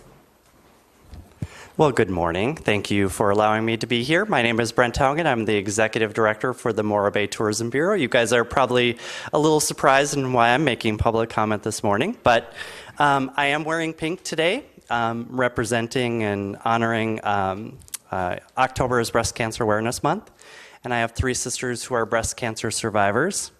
There's a reason and purpose why I'm bringing that up today. Their lives got turned upside down when they were diagnosed, and they felt like they didn't have a choice or control what was happening in their life. They went through cancer treatment, and all 3 actually had double mastectomy, and they're alive and well today. The key to their success was the support and the positive attitude that they had. Today I want to set the tone for the meeting, because with all of this drama and turmoil can be like a cancer. I mean, it can define you, it can control you, it can consume you. And a lot of the discussion that's been going on is who's going to control tourism. And to me, consumers control tourism. We influence behavior. And I want to say that for a second time. Consumers control tourism. We help influence the behavior. But one of the things that's being really forgotten about in this whole discussion was the 3 most important C's in tourism: creativity, collaboration, and ultimately the consumer. All of that is actually getting lost in the drama, and we're actually moving away from actually what's really important here. Instead of us doing business and trying to do business and doing those 3 C's of being creative, collaborating, and thinking about the consumer, we're getting caught up in all of this drama and all of this minutia. And we have to think about the things that we need to celebrate as a whole, as a collective for Morro Bay. There are a lot of things that we celebrate, and I actually have it up on the screen. And I want to divert your attention of what and why we need to celebrate Morro Bay. Morro Bay was named the most beautiful small city by American Bloom. Why aren't we celebrating that? The Morro Bay Estuary Center is celebrating their 20th anniversary. Lots of great things to celebrate with that. The city of Morro Bay has developed a 10-year outlook. First time ever. That is something to celebrate when they're looking ahead and they're looking at what the economic outlook for the city is going to be and how that impacts both residents, businesses, and even tourists coming in. The Morro Bay Skateboard Museum broke a world record during the Harbor Festival. Something great to celebrate. The new format for the Morro Bay Harbor Festival was a great success. In my opinion, my professional opinion, the Morro Bay Chamber of Commerce recently hosted one of the most successful business forums ever. It was phenomenal. If you weren't in the room, you missed out on something really spectacular. TOT and occupancy came at the highest ever in this last fiscal year. The City of Morro Bay is putting together a long-term economic development plan. Just received an invitation from Sam Taylor yesterday in the email, going to be reviewing RFPs. This is fantastic for the city, something to celebrate. The Saver sponsorship may turn into articles in Sunset Magazine for both the Inn at Morro Bay and the Central Coast Women for Fisheries. Great thing to celebrate. And lastly, Morro Bay is featured in the new Visit California commercial to be aired globally. And I'm going to actually click on that so everybody can see.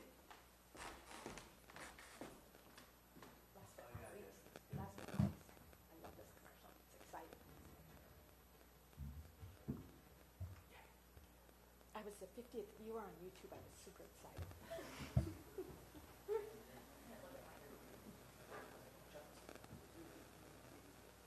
People think Californians live in our own reality. With our heads in the clouds. Like a bunch of space cadets. Huh? What? I've drawn a blank. What's my line?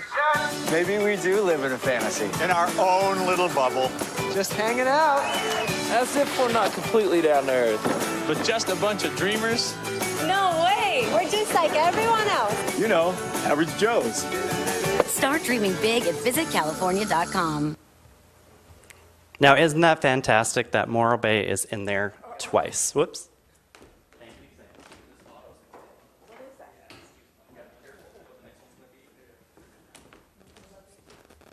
Yeah, you never know. So moving forward from here, it's a new day.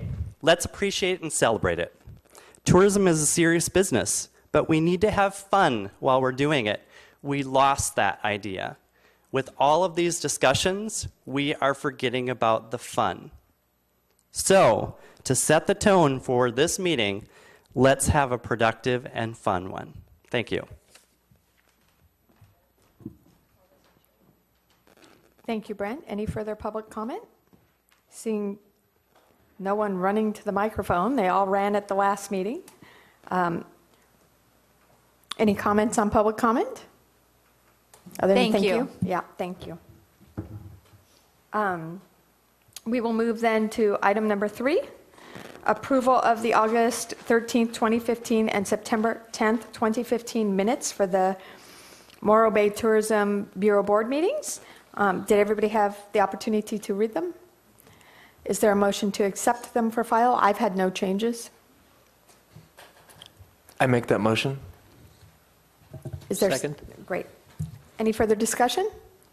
All in favor? Aye. Aye. Aye. Opposed?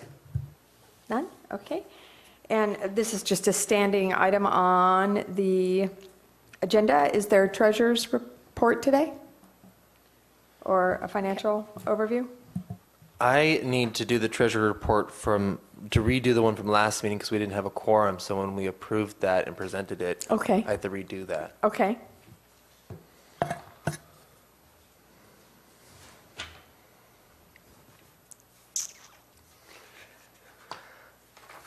All right.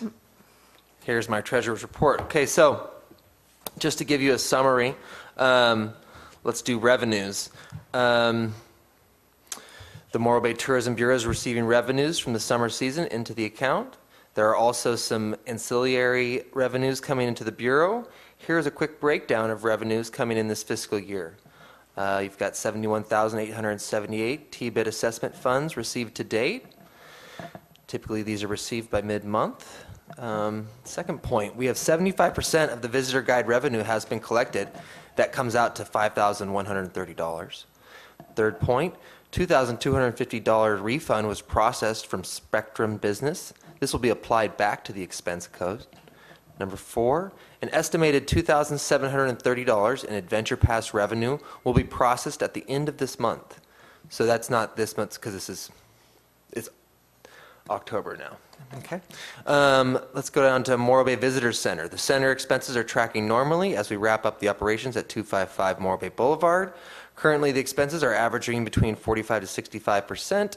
A few areas of higher expenses are in the areas of 1, professional fees are at 70% due to closing out the year. Number 2, utilities, 60% due to a leak in the water line, and that has been repaired. Let's go on to number C, Morro Bay Tourism Bureau. The Bureau operating costs are trending normally. A few areas to highlight are the following. 1, computer and communications. $380 added cost to fix the slow wireless issue within the office. Number 2, memberships, 74%. Most of the planned memberships have been paid for this fiscal year. Go down to number D, destination marketing. This is an area of marketing and outreach that is managed by the Morro Bay Tourism Bureau. Some areas to note are the following.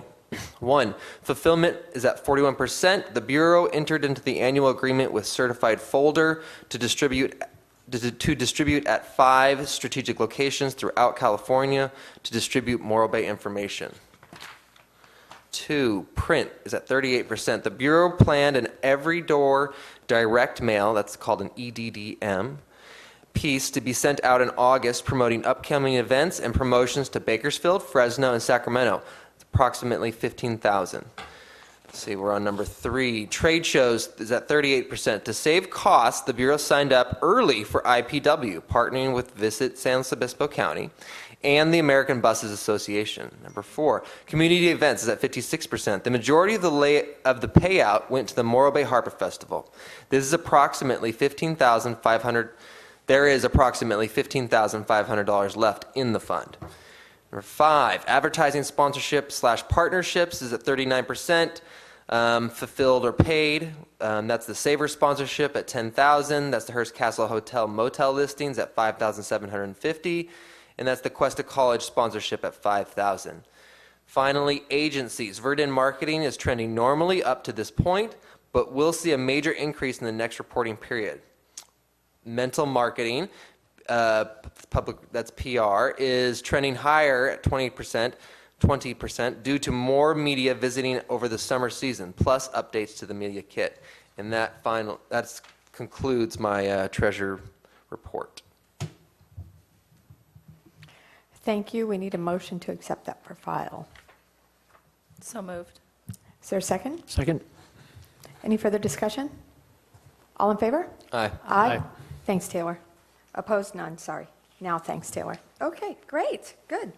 Okay, now we're moving on to board elections, election of chair, vice chair, secretary, and treasurer. And we made a motion at the last meeting, and let me find that.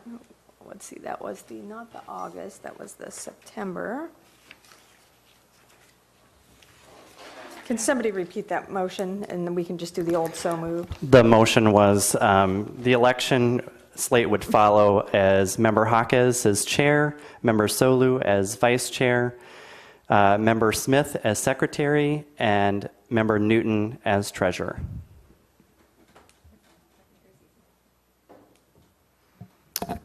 Thank you very much. Is there a motion to approve that slate of candidates? I so move. I'll second. With Member Jaquez seconding. Okay, all in favor? Aye. Aye. Opposed? None? Secretary down there, is he an aye? Great, thank you, Sir Secretary. Okay, great. So we are good with that. And the events funding update. And for that, I'm going to actually turn to staff and ask Brent to give us a review of the proposal that is in front of us, if you don't mind. Not a problem.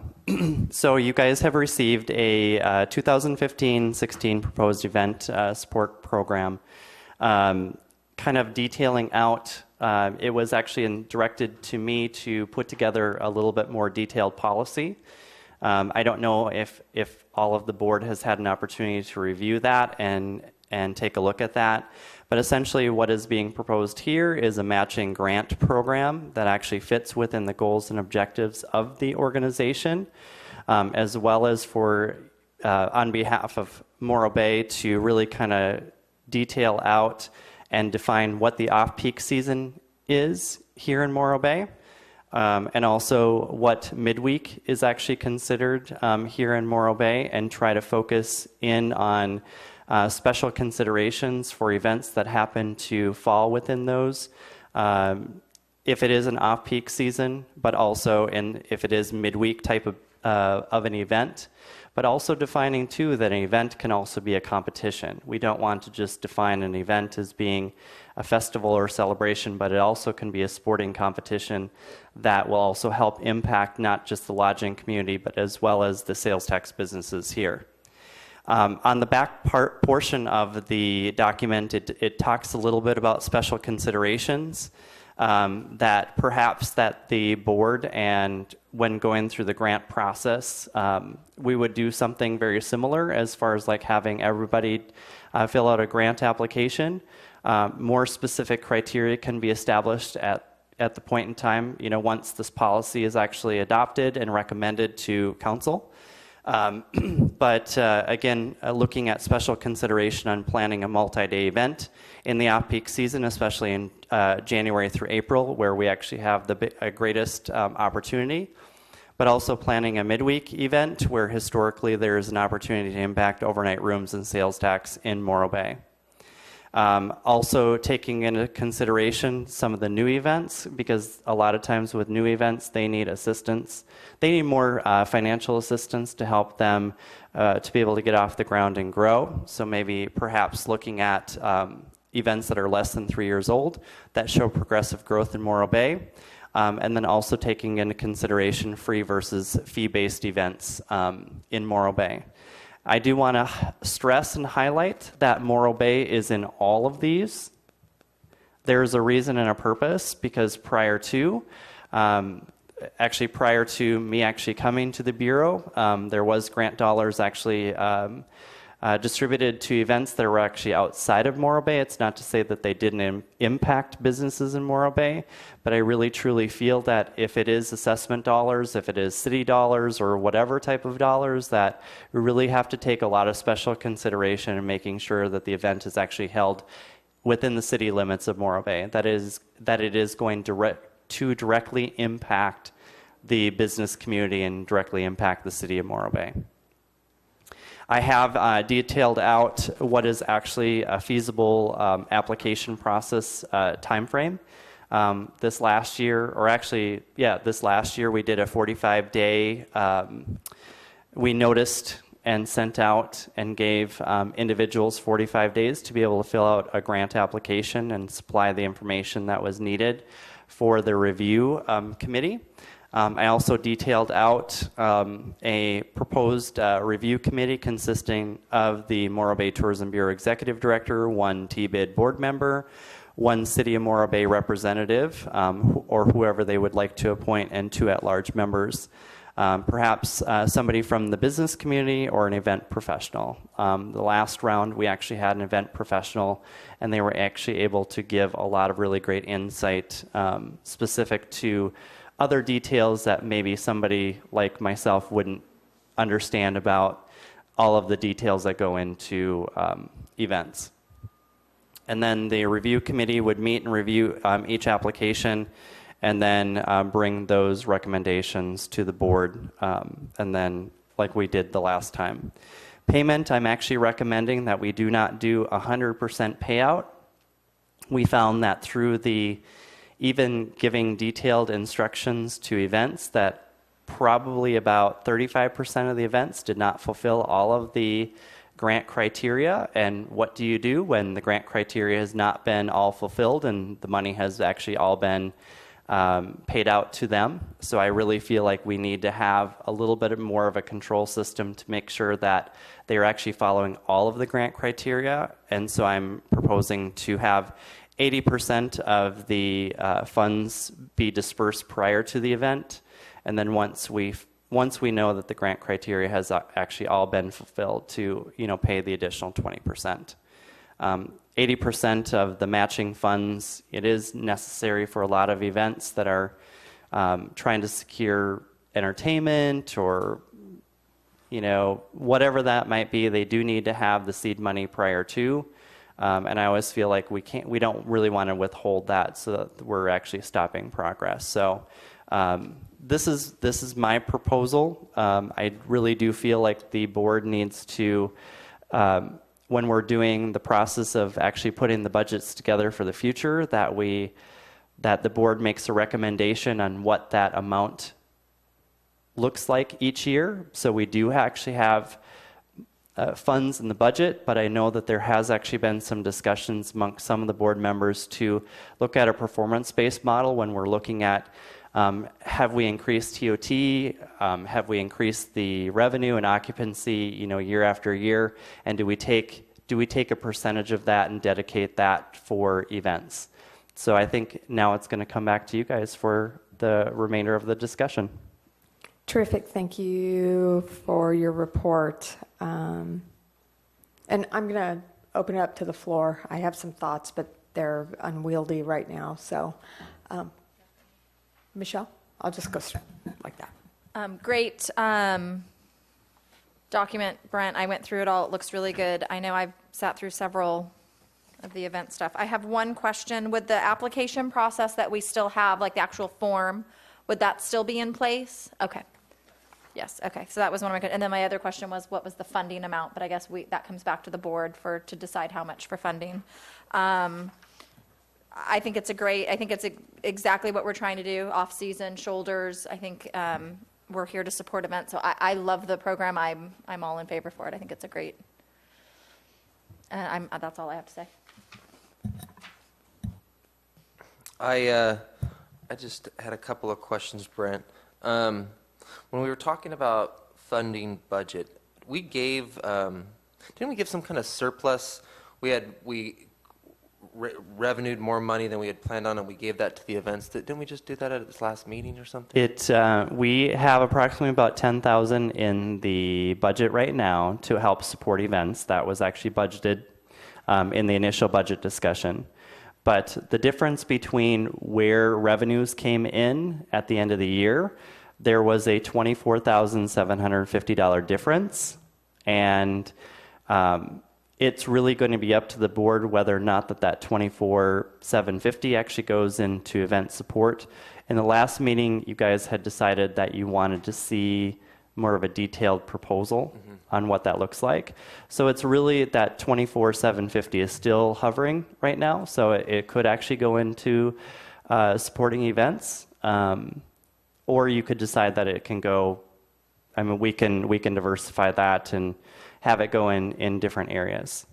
But good question. So yeah, so every year when we have this budget, there's also the possibility of a surplus such as this being put towards that, which I think is a great plan every year. I think events are so huge. And on that note, the example I currently have in my head for matching grant funds or giving money out because they needed the money and not being able to hold that money to get what we require back, how did the Harbor Festival situation turn out? Because we had kind of proposed some kind of matching fund thing, but they needed all the money up front in order to get the fireworks, and then she was going to bring back some data. How did that all turn out? It actually turned out really, really well because they actually ended up being able to raise additional funds after board had approved of the final request. Johnny Biagini actually provided that information to me. And I do want to clarify something because I think there's a big emphasis being talked about as far as fireworks. When we initially processed the check for $20,000, and which was earlier in the year, those dollars were being used to secure entertainment. It wasn't being used for fireworks. The primary goal for the Harbor Festival, and I think I can confidently speak on behalf because this was communicated to me, that one of the biggest reasons and why they were looking for that funding was to be able to secure the entertainment that they needed. And a lot of times with bands, they need to have those deposits up front. When it comes to other different types of fees that were being processed, they needed to have that money up front. So it was very critical at the time when we cut the check. I can say confidently too, through the grant program that we facilitated on behalf of the city, the $5,000, that was also used for entertainment. Entertainment is a big expense.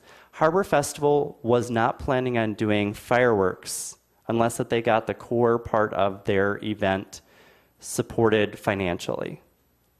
That's really important for people to understand because they were not planning on doing a fireworks display unless that they had enough dollars that could support what the core of their event was supposed to be, and it was really celebrating the Bay. So I think it's really important for the board and also for the listening audience to understand that.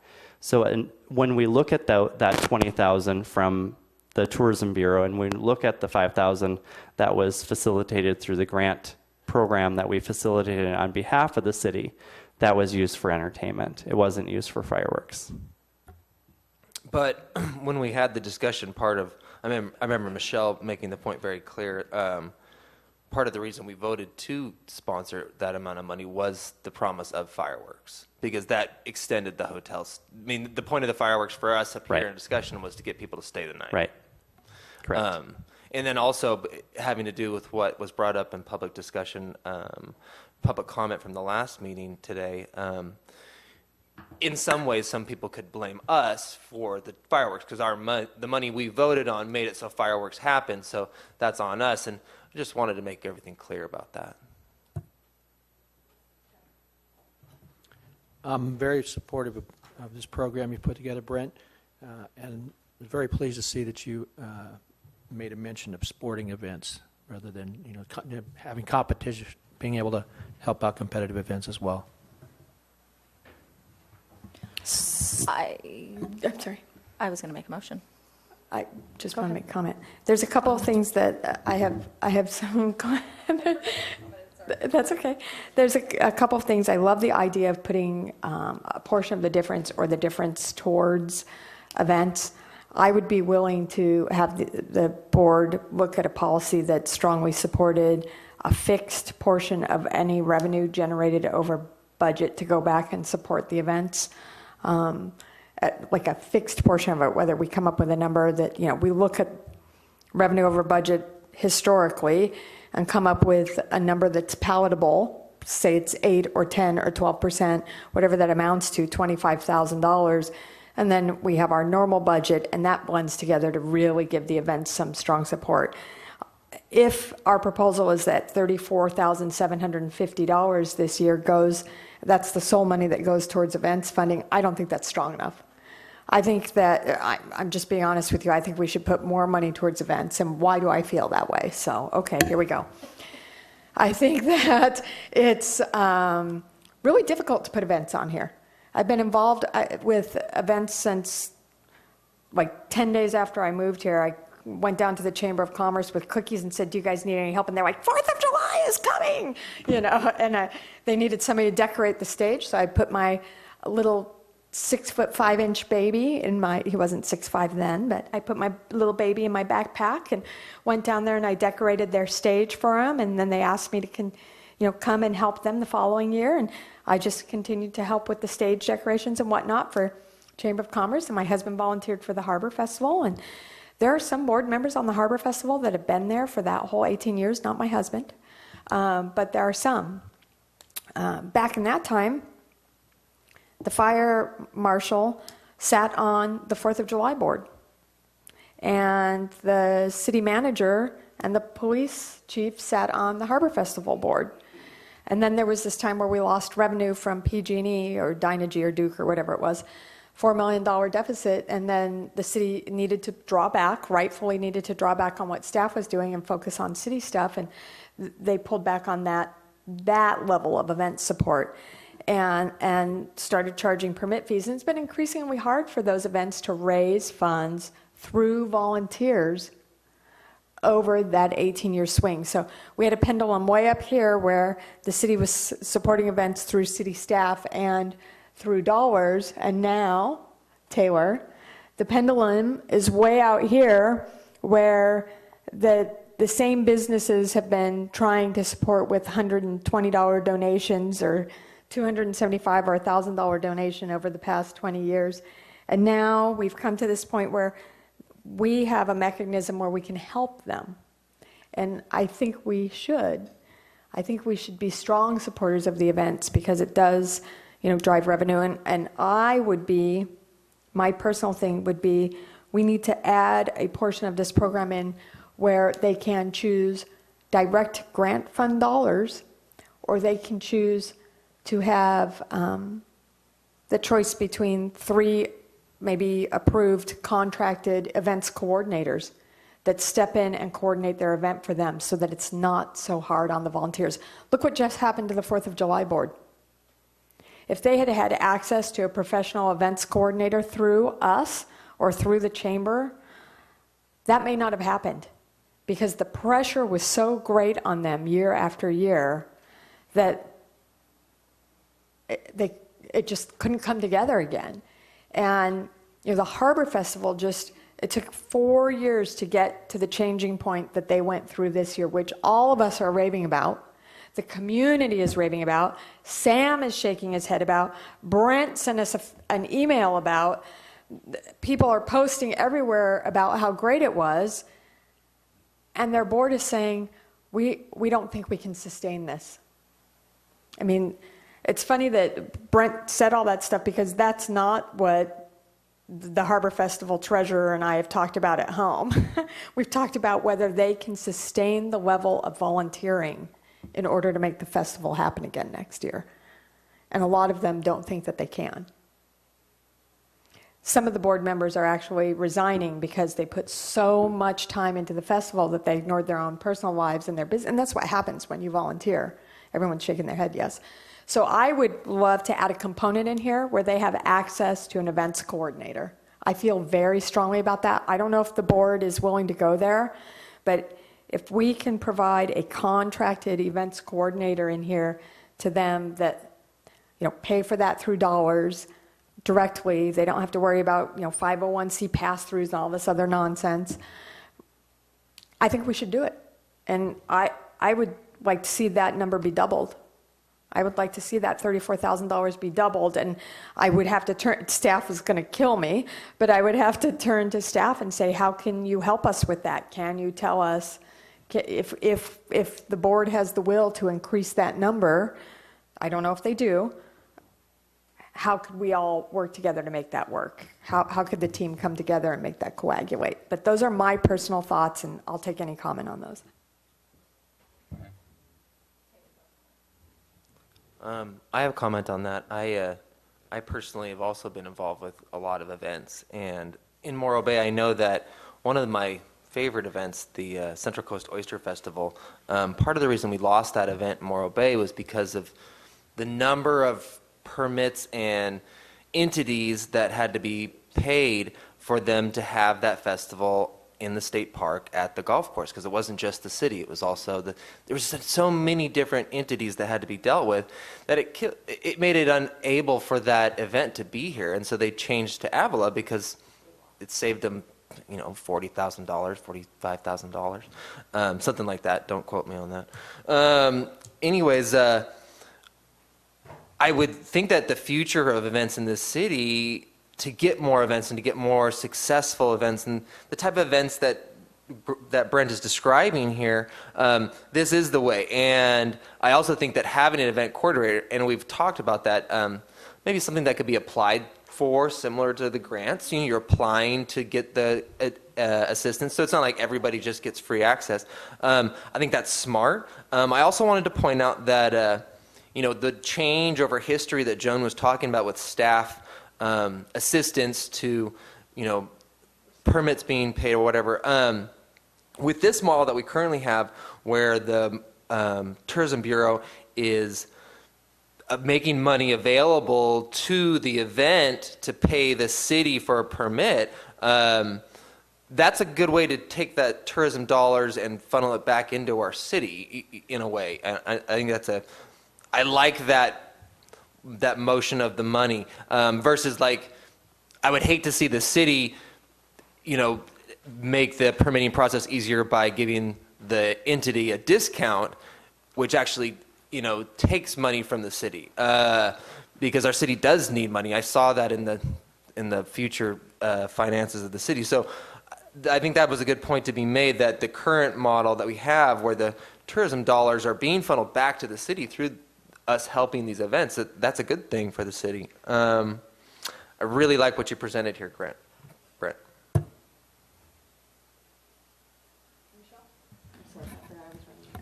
I'll make a motion that we approve the proposed event support program as stated, and then I think the event part would be a separate I think staff needs to work on that one if we were going to be offering an event coordinator. So I would say, I would make a motion to approve the existing proposed event support program as is.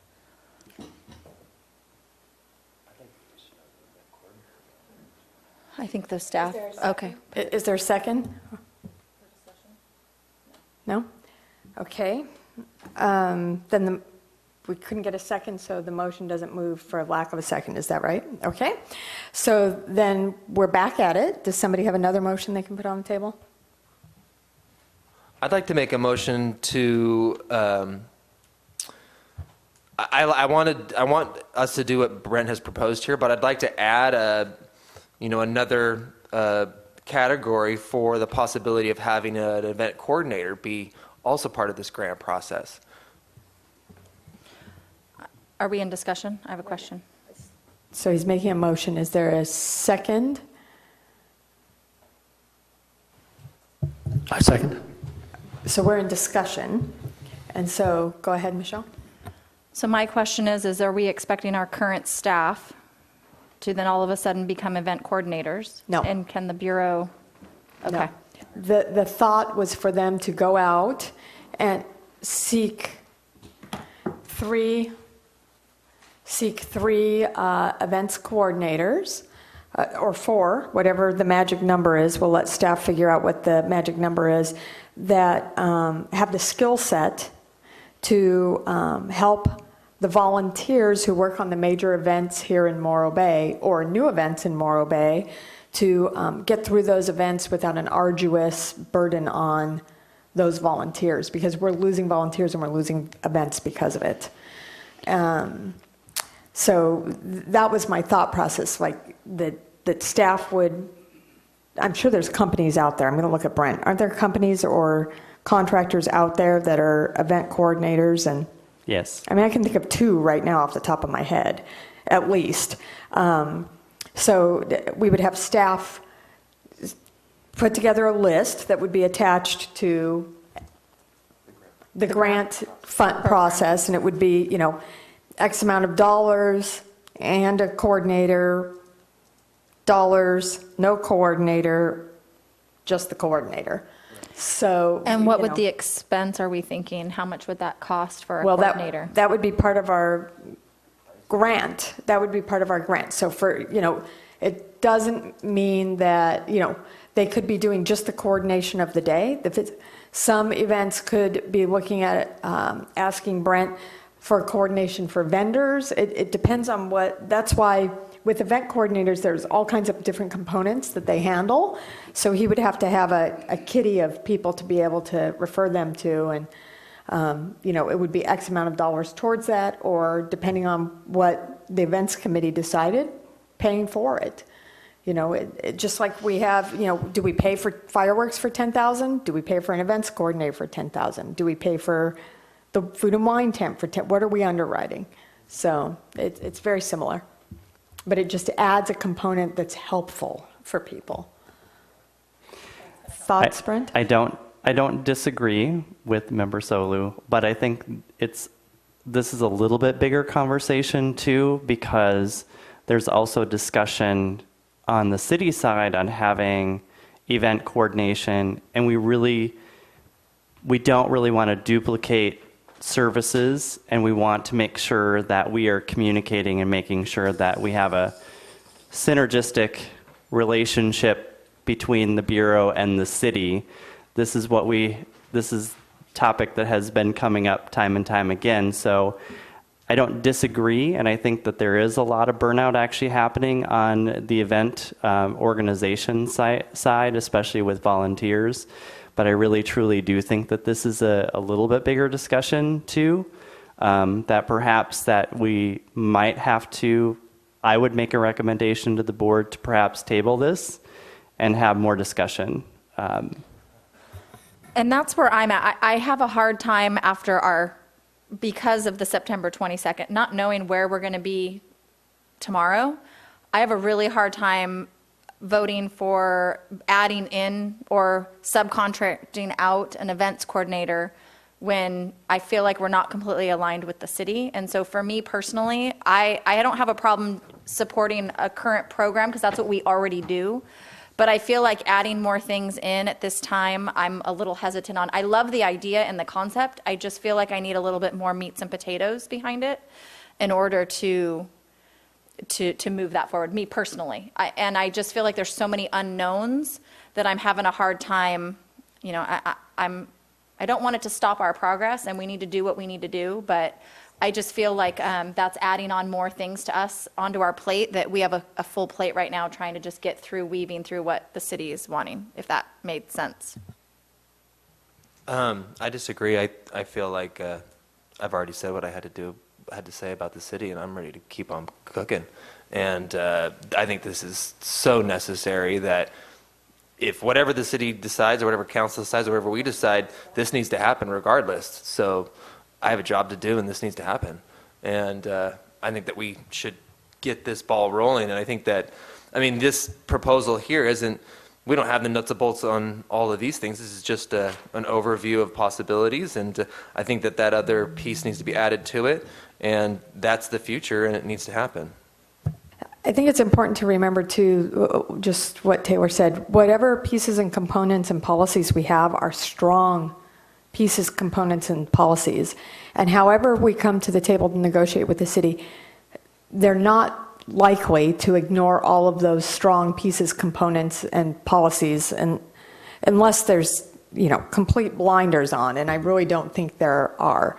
I think that, you know, if we have a strong policy that's going to work, it's fiscally sound, it's a way to do it to provide support, and it's helpful to everyone in the community in terms of having an event come in that supports, you know, our economic streams and supports all of the community, and it's another component to help those events work. I think it's a matter of inserting another portion into this where you can be applying for your event grant funds to go towards an economic development coordinator, and there's a list of contractors, just like a list of caterers that we might use for, you know, a media event or something. It's very similar to that. But that's my personal thing. And also in the motion that was made, I'm wondering where the budget numbers are, where we would be at on budget numbers for events. So that's a question that I have in that motion. But are there, Jack, do you have anything?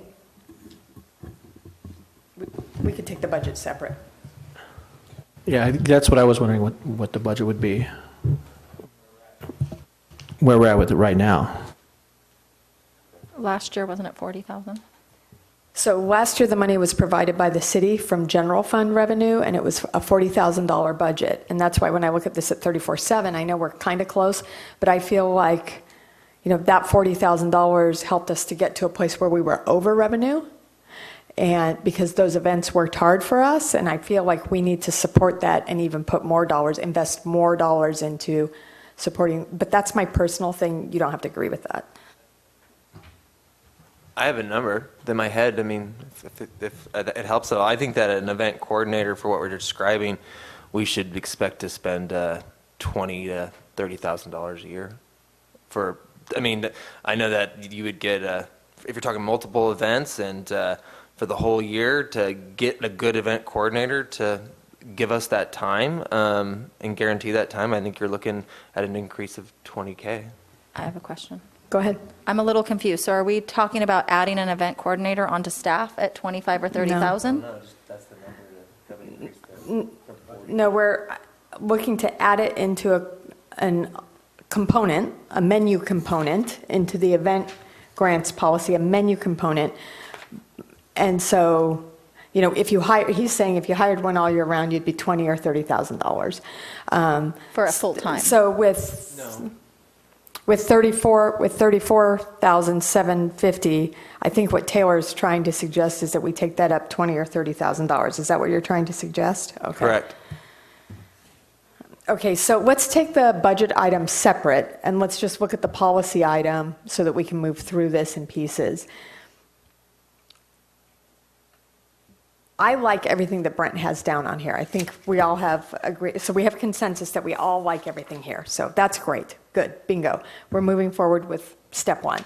Now, step 2 is, do we want to adopt this today, have staff bring back an amendment to it to include how an events coordinator menu selection would work in here? That's some, and then we can, at that meeting, solidify a budget for the events grants. Because we're November, when did he say he was opening it up? And now I've set my glasses aside. Now, you're saying that the application process would take place in November of each year, so that's before our next board meeting. Correct. That's what I would like to see, something from staff on the grant for me to approve that personally. Sorry, So guys. you'd like to see that language written in here?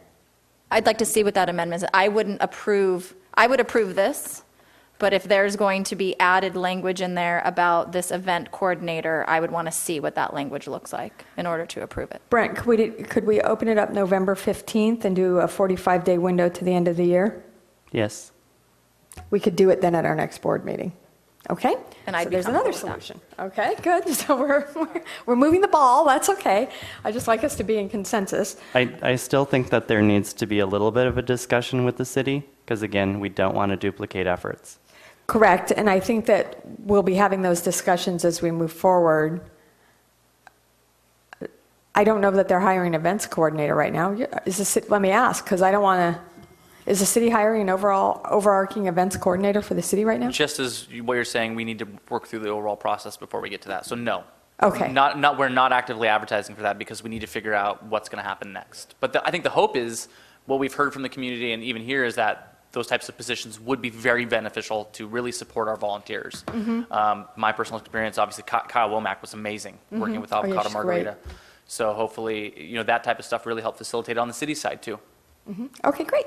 And I think that's where I'm at, is it'd be nice to see what their expectations are and what they're wanting. And so then we can maybe, again, come together and collaborate before. So, what if we want to turn left and they want to turn right? I want to make sure we're all on the same page. And that's why I feel like that'll give an opportunity for Sam to maybe work with Brent and bring something back to the board and see that. That's my thing. I like the concept. I'm just wanting all partners to have their input. Well, then let's have this come back to our next meeting, and can we remove the motion from the table? Who made the motion? I removed the motion from the table. Okay, great. So just we have it formally. Table it. Let's table it. And the reason we're going to table it to bring back further information on how to introduce an events coordinator into it with discussion from the city, or events coordinator menu item into it with coordination from the city, and then also some budget numbers maybe to support that. And we'll do that at our November meeting, and then look for the event grants process to be pushed just a little bit to the later part of November. And I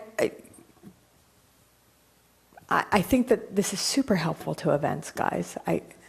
It's essential if we're going to move our events into this century. I mean, so let's, I think we're going to see that with the Amgen proposal. They need 300 volunteers, and it's going to be the same 300 volunteers that I've seen for the last 20 years out there doing it. And so we'll get there. We can get it done. So I think it's going to be super helpful to the event community. Appreciate the conversation on it. And we'll see it at the next meeting. There's actually a second portion of this conversation. Oh, I'm so sorry. What have I missed? I wanted to make sure that this portion was tabled, correct? Correct. Okay. So at a previous meeting, the board had actually approved of allocating $20,000 to the Outdoor Writers Association of California conference that will be held at the Inn at Morro Bay in October of 2016, that we were going to be allocating $20,000 in the next fiscal budget.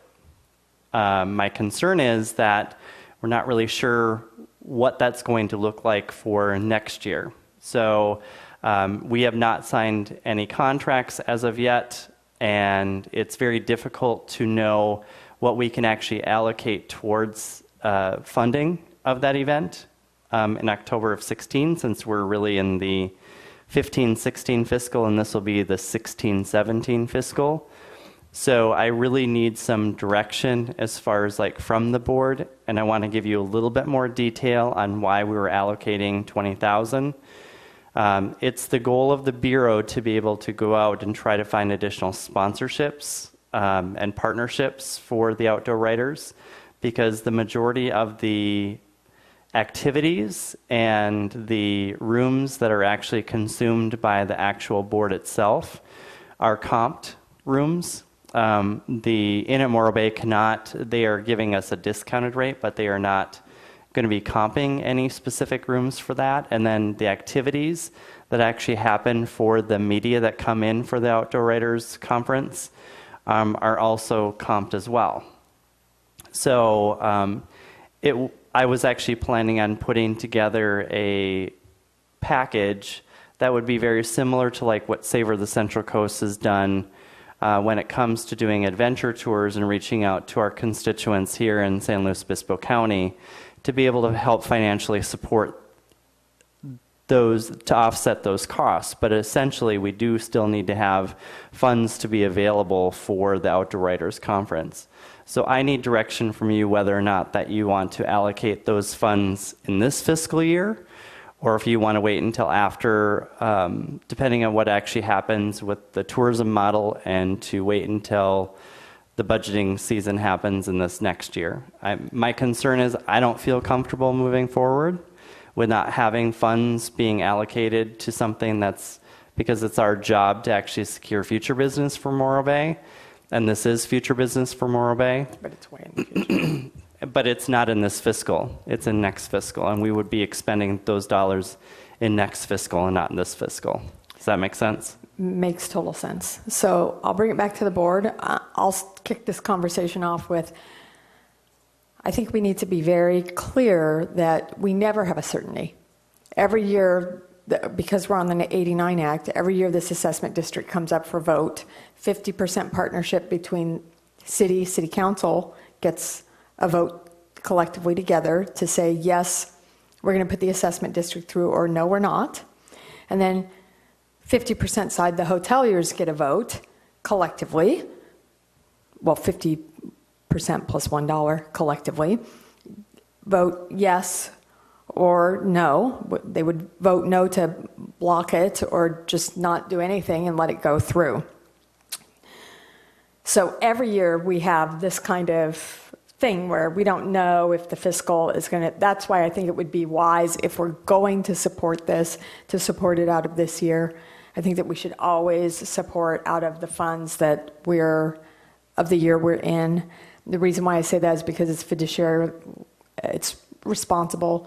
We can't commit to something 5 years from now unless the assessment district changes to the 94 or 95 Act and becomes a 5 or 10 year assessment district. So I would say we almost have to take it out of this year in terms of procedure if we're going to support it. So then now I kick it back to the board. I agree. I think we've came across this in the previous years before, where we've had budgeting items that were for future that we wanted to support for future, but I think at that we had pretty much always decided we had to come out of the current budget because, again, we don't know what the future holds. So for me personally, I would agree it needs to come out of the 15-16 budget. That would be my direction. I feel the same way. Taylor? What you're saying makes sense, but 20,000 is such a large number, and the direction's unknown, so it kind of makes me second guess that. I don't know. I'm not certain how I'd vote on that yet. I do have a question for staff. When you say that you're going to go out, similar to Savor the Central Coast, so let's be clear for the listening public. They're hearing travel writers.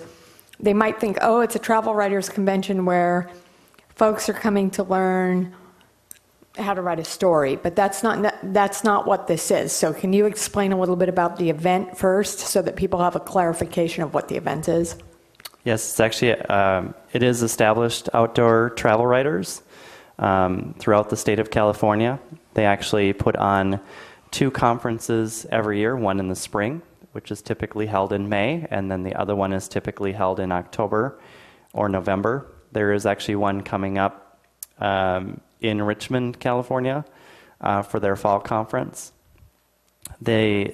Morro Bay actually hosted this event. I believe it was in 2012. It was about it was longer ago than that. It was about 5 years ago when Morro Bay hosted the last time, which was at the Inn at Morro Bay. It provides an opportunity for media to come in and to cover different aspects of our amazing outdoor adventure playground that we have here. Some actually cover sport fishing, some cover birding, some cover kayaking, boating, sailing. They cover, different parks, estuaries, biking, hiking, walking, you name it. It's pretty much a wide spectrum. They go through the vetting process to assure that the writers that are coming to the conference have value and have provided value to the sponsors of the actual event. Our goal is to at least raise about 50% of sponsorship in reaching out to our constituents throughout the county to provide what they would consider as their adventure tour. We do want to have a good portion of the activities happening here in Morro Bay, but there's an opportunity to do pre-tours and post-tours. Most of them happen actually post rather than pre. On the standpoint of actually connecting it during a time when I feel like it could be extremely valuable, will actually happen during a time where we actually have 2 major events. Hopefully 2 major events that will actually be happening prior to and during. And one, it would happen the day after Harbor Festival. It would happen starting on the Sunday, the day after Harbor Festival. So writers could actually come and experience and write all about that bay. But it also would happen during the time when the Surfboard Art Festival would be happening here. So there could be a way in how, and it was actually planned that way, so we could actually maximize and capitalize on what events that are actually happening here. And they could also bring spouses, in which they typically do. They typically bring spouses and significant others. So there would be opportunities for them to be able to explore and to experience Morro Bay on top of what's already happening within the general area. So to me, it actually was a huge benefit when Morro Bay hosted it the last time. I feel like it's really a feather in our cap to be able to host it again, because these are writers that write for magazines, newspapers, they do blogs, they have radio shows and television shows, and so it really is a wide spectrum of different types of media that would be coming in for this specific event. We also have we have a great benefit, not just a good benefit, but we have a great benefit of having Tom Wilmer, who is actually a resident of Morro Bay. He's a travel writer. He's currently the vice president of the Outdoor Writers Association of California. And so he would be serving on being on the local planning committee. We've actually had interest from a lot of other constituents. John, who is the owner of the Central Coast Outdoors, is very interested on being on that local planning committee, as well as I did put a little bug in Mr. Taylor's ear about also serving on that as well. So we would actually have a lot of different connections and being able to open that up to a broader spectrum instead of just having boards. So there would be engagement from the local community, local businesses, to be able to support this specific event. Okay, and I see Mr. Taylor's hand. On the top of my head, I feel like in your contract, and so I might be recommending that maybe you hold off for just one meeting to make this decision. I feel like your contract might say that Were the Tourism Bureau to no longer be the contractor and the city took it back over, that any contract you've entered into prior to that would still have to be honored moving forward. So I want to research that maybe for one more meeting and to see what the language says. If Brent were to maybe enter into the contract now, but the expenditure didn't occur until the next budget cycle, I wonder if that's possible, and I would like to try to be helpful. I can't guarantee that, but that might be a positive way to maybe do some research and help you guys. Yeah, sorry, I want to clarify Sure, too that the outdoor writers are not requesting funds from us. Of course. Essentially, that there are some components that are comped, which they're more of assumed that the local bureau or the local organizer would actually take on those responsibilities. Yeah. So the outdoor writers they're not requesting those funds, but in just having conversation with the Inn at Morro Bay, we need to assure that at least the lodging is being taken care of.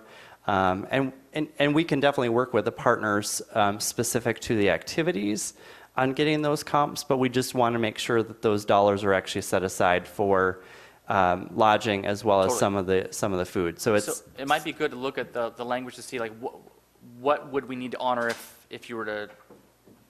What I'm trying to do is be helpful with this commitment. I want to make sure that you guys can do it. And also what I'm hearing is it would be a lot more helpful if you could make this expenditure in the next budget cycle, because it is a lot of money. So I'm wondering if we could do some more research to see what your contract says, to see if maybe there is some more wiggle room for you.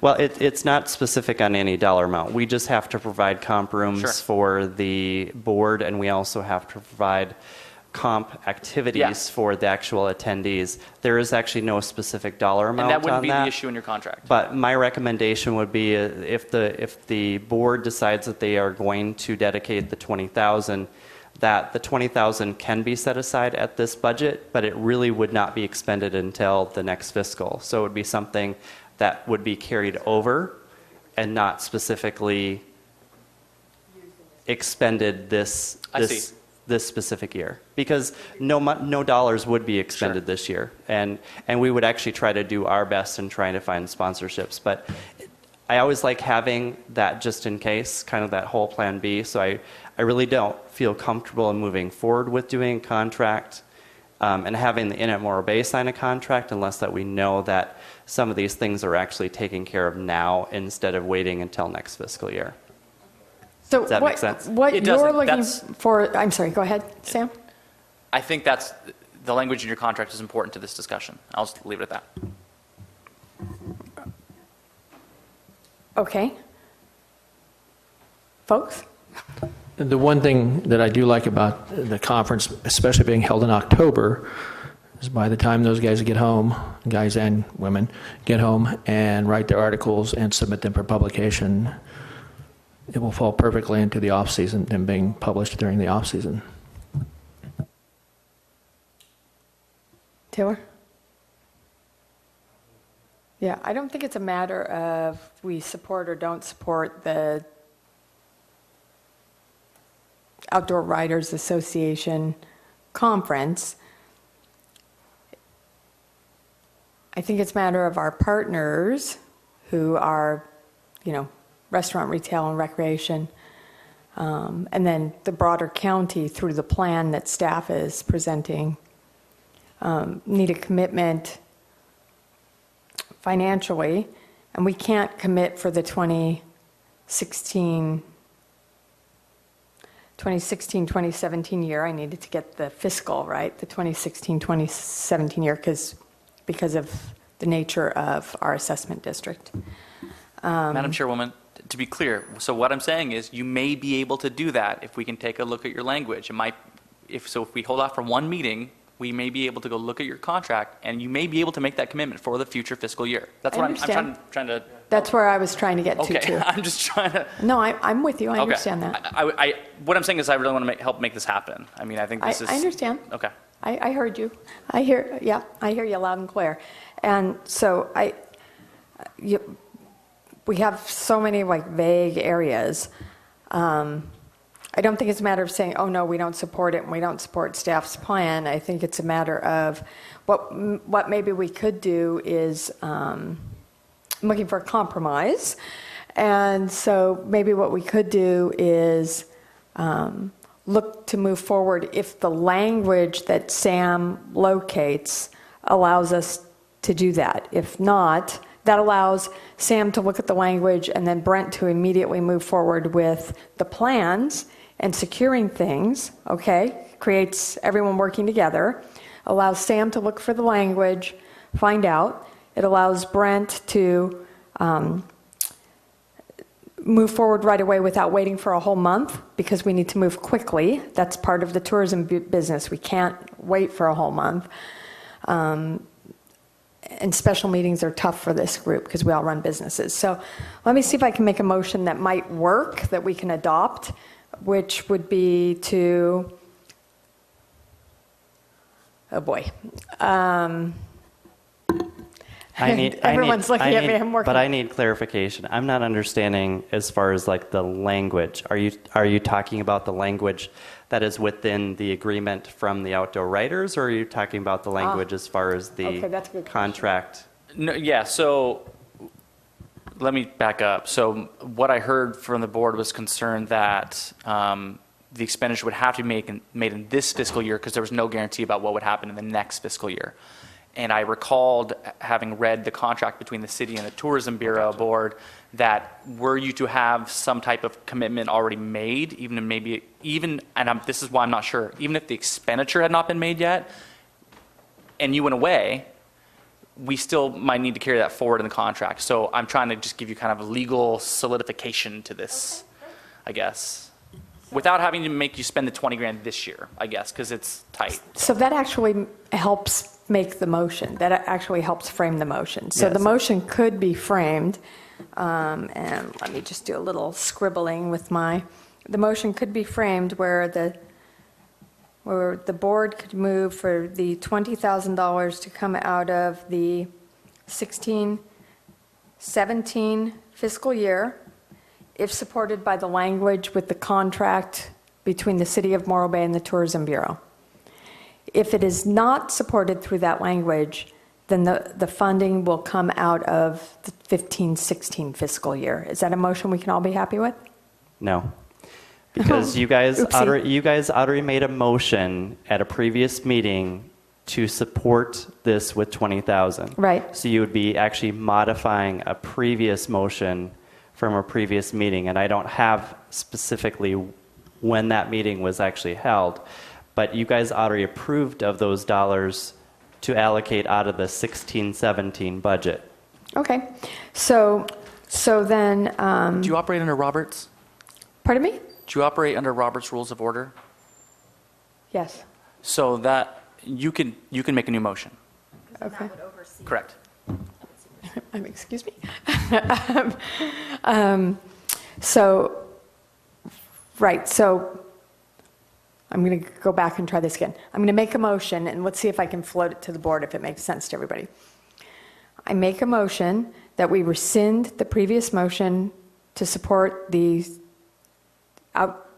Outdoor Writers Association Conference, and that we make a new motion that supports the Outdoor Writers Association Conference that will happen in October of 2016 in Morro Bay, and that we support it with $20,000 of funding from the 16-17 fiscal year if the language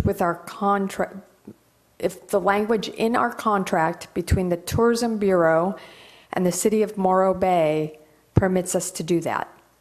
If that language does not allow us to do that, the funding would automatically come from this fiscal year. Do I have a second? I'll second that. Great. Okay. Is there any further discussion? Sorry, guys, I have discussion. So my question would be, why would we not take 10 out of 15-16 and 10 out of 16-17? Because we don't know legally if we can take it out of 16-17. So we're going to... I would prefer to see 10 out of each year instead of all of it out of 16-17, personally. So you're saying amend the front half of the motion to say if the language legally permits it, $10,000 from each year, split it 50-50. Correct. That's what I personally would like to see, because then in They have to 16, ask 17, it's a huge coming out of our budget. Why not split it up? That's what we've done before with Saver. We used to Okay, I split it up. understand. Yeah. I'm going to ask, I'm But- very respectfully going to ask staff to please read that back. I have a question on that. Clarification, right? No dollars will be expended This year at this all. year at all. That's why. So He's right. to me, it's So I'll have the motion stand. Thank you for the clarification. And that is a good clarification, because a lot of times with them, they need money in ahead. So you're saying you won't need the money in 15, 16? Right. Okay. Fiscal year July 16 is when this would kick in. So I'm going to let my motion stand. Okay. Further discussion? All in favor? Aye. Aye. Aye. Aye. Opposed? None, because you all said aye. Member Solu, Yes. I'm just going to point this out that you were not. Are you still serving as chair? Because Member Hawkes was actually Through this meeting. And then Okay. she will serve as chair. Wanted to make sure. Because I started this meeting as chair. We could turn the TV off, I guess, and, okay. Okay, thank you very much. Unless we have a technical glitch again. Oh, yay. Okay, now we are to Amgen Tour de California. I'm sorry, I lost track. We are on number 7, Amgen 2016 announcement and funding request. Morro Bay will be hosting the Amgen Tour 2016 starting in May 17, 2016. The city is requesting funds and giving an update on this hosted event, and I believe this event was secured through Visit San Luis Obispo County and Visit California, wasn't it? Yes, so Yay! Chuck had a great relationship with them, and I think what basically occurred, just in a nutshell, was that unfortunately, not that Pismo wanted to give it up, but they've modified the race this year. They flipped it. It's now running south to north instead of north to south. The racers can only go a certain distance a day, and so Pismo no longer qualified because it would be too far away from where they wanted to finish. It turns out, I think Morro Bay is about 4 miles short of the requirement, and so we fit just perfectly. Chuck admitted to us that they went to Paso first and asked them to do it. Their tourism board was completely supportive of that, and when they got to the city side, the city said no. And so Chuck came to me first and said, we want to flip it and make sure the city says yes first, and then bring it to the Tourism Bureau, because if we don't have the city buy-in, then we don't want to waste our effort. And so we got excited pretty quickly based on discussions with just the other city staffs, not necessarily tourism staffs, but Pismo's city manager was very enthusiastic. In fact, so enthusiastic about the event and how much they liked the hotel stays that he immediately called up Amgen and said, if we can't fit all the stays, they're happy to take some. But other than that, so what they've obviously offered to us is I would say the largest benefit and why we're very excited is for the long-term marketing of Morro Bay in terms of the overall media impression. So the race leg will be broadcast to 200 countries worldwide. There are an estimated 1.1 million media impressions from that. We get a free 30-second commercial, or should be clear, we get a free space, and then we need to provide the commercial. We have the opportunity for VIP tent sales and to recoup costs. They're going to give us a jersey that's signed. But for that, we have a significant monetary commitment. A lot of that is staff time. That's police, fire, public works, coordinating out in the streets. A lot of overtime probably for that. Because we've assisted other jurisdictions in the past in some ways with policing, for instance, we've sent police down to Avila. We know we can call on them for some support as well, but it is a cost. Visit SLO County, it has made a commitment to us to provide us with funding for the event, so that alleviates some of the impact and made us feel really good about it.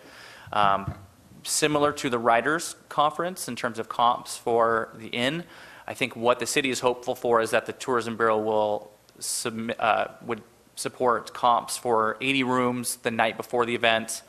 For I think they want 2 hotels, and Brent has been very, very helpful setting it up. I basically connected them directly. I hate being the middleman, so Brent has taken care of all of that. He's in direct contact with Amgen on those issues. So it's 80 rooms the night before the event. That's May 17th. The event is May 18th. and then another 40 rooms comped throughout the year, basically, I think from July 1 to July 1, 2015, 2016. In exchange for that, obviously, they're going to bring, I think, a total of, I've heard two numbers now, 550 and 650. Brent, I don't know if you have heard. 475. Okay, and that doesn't include the 80, or it does include the 80? Okay, so it does not include the 80. So an additional 475 rooms the night before. That's beneficial to the one-night stays. Obviously, we're coming out of shoulder season, so for the short-term benefit, it's not as much. So I think why we're supportive from the city side is that it's the long-term benefit of marketing Morro Bay worldwide is a good opportunity. So what we're asking the Tourism Bureau to do is support the comping of those rooms and hopefully continuing to work with the hoteliers maybe on what that price would look like and what the cost would be. So I read the staff report on, thank you very much. I appreciate that. I read the staff report online last night because there's a city staff report that is on this Which we had to get out before the... I understand. Yeah. Was supplied to city council, and then I'm on the notify me, so I got that and I was reading and I saw it on there. I thought, oh, is there a report? And I clicked on it and it opens the report and I read the report. It's probably why I did that other thing so late. I read the whole report. So in terms of media impressions, I think it's a very sound media program. I want to be very clear. Morro Bay has been approached 2 other times to do this event. And we haven't done, they've approached the tourism board itself, the bid board, or our marketing firm, not the Tourism Bureau, since that I'm aware of. And the reason why we haven't done it is because of the expense and the coordination. And the expense was about $45,000 or $50,000 cash, I believe at the time. Came out to like $90,000 the very first time, like of, literal infusion, the very first time they came forward. The second time, I think it was somewhere in the 70 mark. And this time it looks like through Visit SLO County, which is the Tourism Bureau, it's the Visit San Luis Obispo County is the county-wide T-bid. And so it looks like what Visit SLO is doing is partnering with California, because the race goes through all of California, and they're putting some funds to keep this race in the county, is what I'm hearing. And so they're giving $30,000 to AEG, who is the tour promoter or coordinator, is that correct? They'd actually be reimbursing the city for city expenses. So they'd be reimbursed, as well as the $30,000 that they're giving to AEG, they reimburse the city for city expenses? They've committed $30,000 to the city of Morro Bay, is my understanding. So we've been in direct talks with Chuck about that. So because of the cost to the city, and we're projecting about $45,000, that's what Pismo expended most recently. So we're basing it off just what we heard from other cities. Visit SLO contacted us and said, we understand there would be an impact to you. We would offer up to $30,000 for the city to offset that. Okay, and so let me ask you on these comp rooms. On these comp rooms, I have a bunch of different things swirling around in my mind. On the comp rooms, there's 80 comp rooms and then 40 comp rooms throughout the year. Correct. So is the funding request to be asking for those comp rooms to be paid? Is that what you're asking for, and that's the only thing you're asking for in terms of the dollars? Correct. Okay. And let me now ask you this question. It's the policy of the city, because I'm a hotelier, I know the city policy on TOT. It's the policy of the city that on comped rooms, so if I have 100 rooms and my average daily rate for the day is $100, and I comp one of those rooms, I have to take my average daily rate for that comped room, I have to pay TOT on it. Would the Tourism Bureau be responsible for paying TOT to the city for the comped rooms that we're paying for? Because I believe so. I hadn't planned on anything other than we're just comping the rooms. So and all the costs that go with doing that, I guess. Okay. So would you not be paying TOT on the Morro Bay for the Writers' Conference? I think we're paying for those rooms directly. It would be helping pay for those directly. That is correct. I guess I assume that's what this would be similar, but I guess not. But then okay, so there's a difference of language. It's Sure. a language barrier. So then they're not comped rooms, they're paid rooms. Okay. So The Bureau would be paying for the Bureau the would rooms. be paying for rooms. So it's not a comped room. It's a contracted That's room fair. rate. That's fair. It's a contracted room rate. So that we have to get over. Now we have a better understanding of what's going on. So because I kept looking at that, I'm like, comped, not comped, what, you know. So it's a contracted room. So it's a contracted room, okay. And what, in terms of coordination, do you guys need from the Tourism Bureau? What additionally? Yeah, what additional type of coordination would you need in terms of? Well, So, for example, we have a PR and marketing firm. Do you need to help through the Tourism Bureau with the PR and marketing firm to coordinate a commercial for Morro Bay? What in the media campaign would you all like to see us help with? I appreciate the offer. That's very kind of you. I think we had planned. I think we had planned to do most of that ourselves, except for the commercial. I had not had an opportunity to talk to Brent about this yet, but you may have produced a commercial in the past. I'm not sure, so I just didn't know the background on that. Mm-hmm. So I don't know if the Bureau was interested in utilizing that commercial for this spot, or if we needed to produce an additional one. If the Bureau, I guess I was trying to keep their impact to the Bureau down as much as possible. So since Brent's already helped with the room aspect of it and he's coordinating directly, if the Bureau feels like there's stuff that you guys would like to take on because you're the experts, I would love for you to do that. You know, Amgen came to us and made it felt fairly simple to the city overall in terms of the overall event coordination. So we've already had a staff meeting directly with Amgen down at the harbor. We just sat there to determine where it's going to start at the Rock. You know, that's the stuff we're familiar with doing, shutting down roads for skateboards and harbor festivals and stuff like that, coordinating volunteers to shut those roads down. That stuff's all fairly simple to us. If you feel the Bureau should be more directly involved in the PR aspect, I'm happy to have that happen. Okay, so I have to figure out what the will of the board is. Let me go down and let the board have their, I just need to ask some questions so I had clarification. Can you skip me real quick? I'm reading the staff report. Okay, go ahead, Taylor. Okay, so my question I guess it's going to be directed at Brent and at Sam. So if the overall cost to Morro Bay is $45K to do the Amgen race start, does that include the compensation to the hotels for these contracted rooms? So Well, really quick, Pismo told us their total cost was 45, so I haven't been told that was split out. Maybe it is, I'm not sure. If we look at the contracted rooms, at 80 rooms, actually at our ADR, it's about $62,000. So my guess is that the expense to the city was actually just revolved around like the logistics of the actual event, not specific to the actual overnight lodging. So when you and I were talking about rooms and you said 15,000, that was related to? I'm not following you. You and I sat down and spoke about rooms, and I swear the number you gave me was $15,000 for that night. No. Okay. No, because if you look at $112 for ADR times 80, Okay. well, actually 120, you know, you're looking at a higher expense than that. Okay. So back to me. So what I've got written down here in my notes is that after we get the $30K from Visit Slow, we're going to be spending $15K plus the cost of the rooms. That's the numbers I have. Okay. So that number, if Brent's right with his estimate, you're talking about $60,000 plus $15K. That's bringing us to $75,000 is the cost to the Tourism Bureau or the City of Morro Bay or whatever. That's a big number. Okay.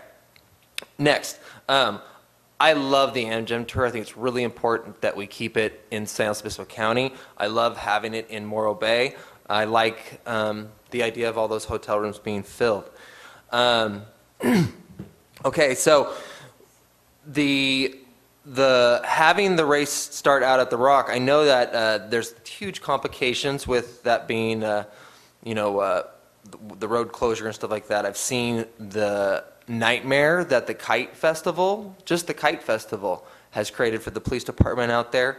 And I hope that everybody involved with this, especially the city, spend some time talking about what are the facts of closing down that road and all that, because there's only one road that you can drive cars on out there.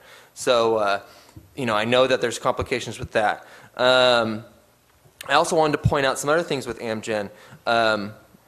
And I've already stated that I'm a huge supporter of Amgen. Okay, so I know that this year, so AEG owns the race, but the event management has been Medalist Sports for the last 10 years. This year, they no longer have the contract. So the people who have been managing the event for the last decade, as of this year, are no longer the management of this event. So you have a new management contractor. I don't know who they are.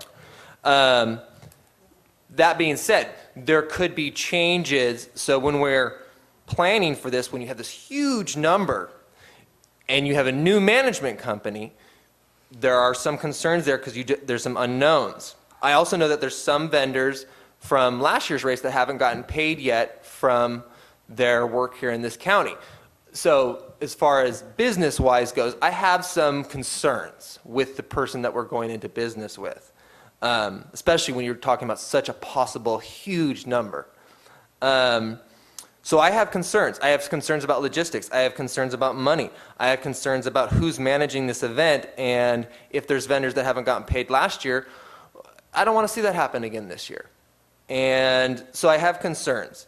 But I did state that I'm a huge supporter of the event. I think that there's a lot to be thought about and discussed in entering this, and I don't want us to just run down to the harbor front and enter into a contract when you have all the concerns that I just stated.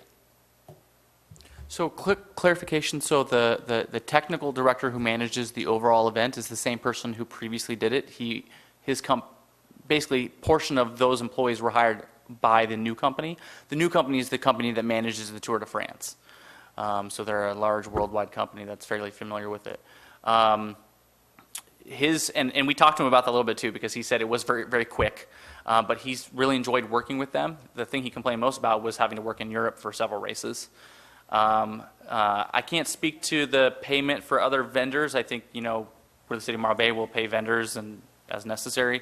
The logistics, I think we're comfortable with them. Coordinating with our police department, our fire department, and our public works department,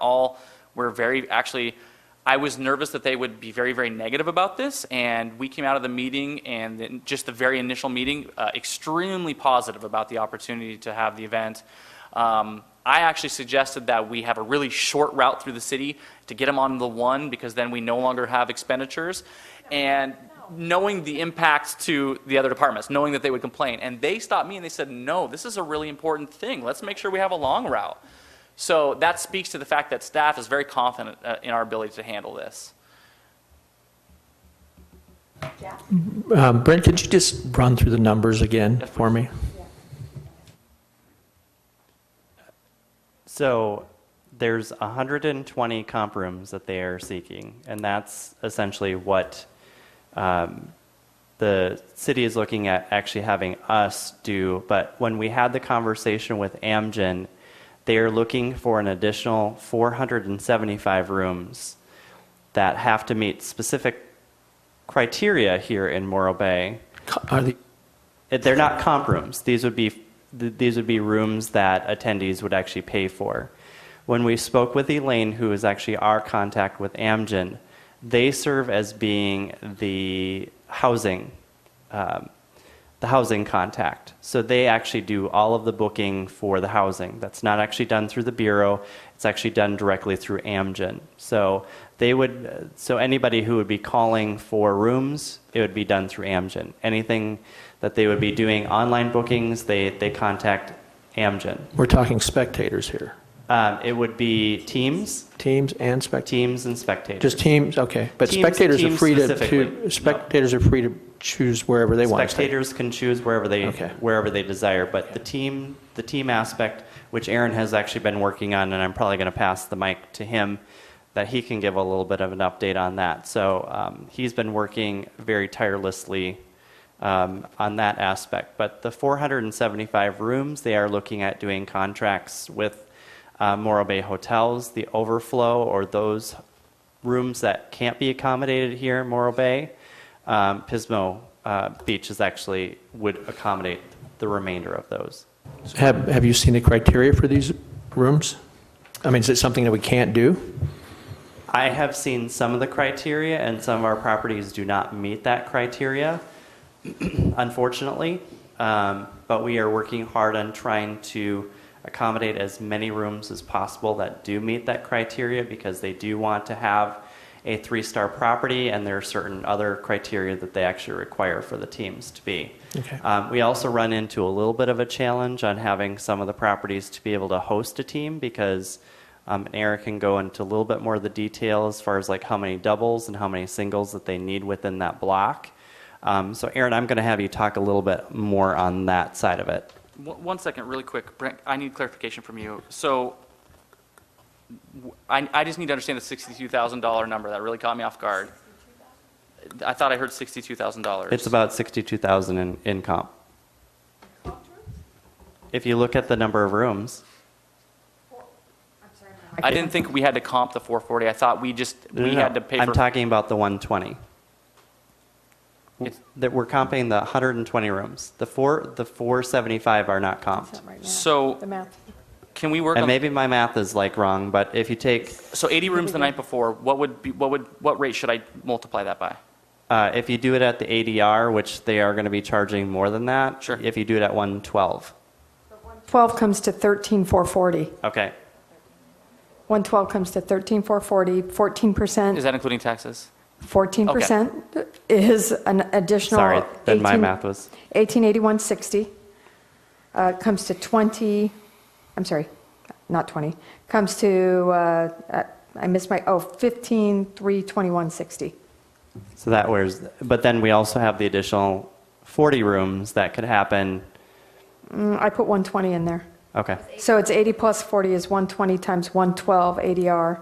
So say 15,000. Well, let's say 16, because there's going to be something that happens where Yeah, one room's well, higher. It's going to wash. It is going to be more than that, though. I mean, it can almost be and guaranteed. it's it'll wash. And I understood from reading the staff report that the gosh, it's warm in here, that the rooms, the 40 additional rooms could happen anywhere between July 1st and June 30th. Right. Yeah, they would do site visits. Yeah. Yeah, so that's going to make it, do this, right? So I would say, so the city also has $30,000 in economic development funding that's already budgeted. The city manager has authorization to enact that, and we intend to do so if necessary. So if you were to say just commit to the 15,000, whatever above that, we could take care of in that economic development fund. Yeah, I don't want to see. I don't want to see us fall short. That's where I'm coming in. Absolutely. I don't want to see us fall short. Go into this commitment. This is a worldwide event. We need to be.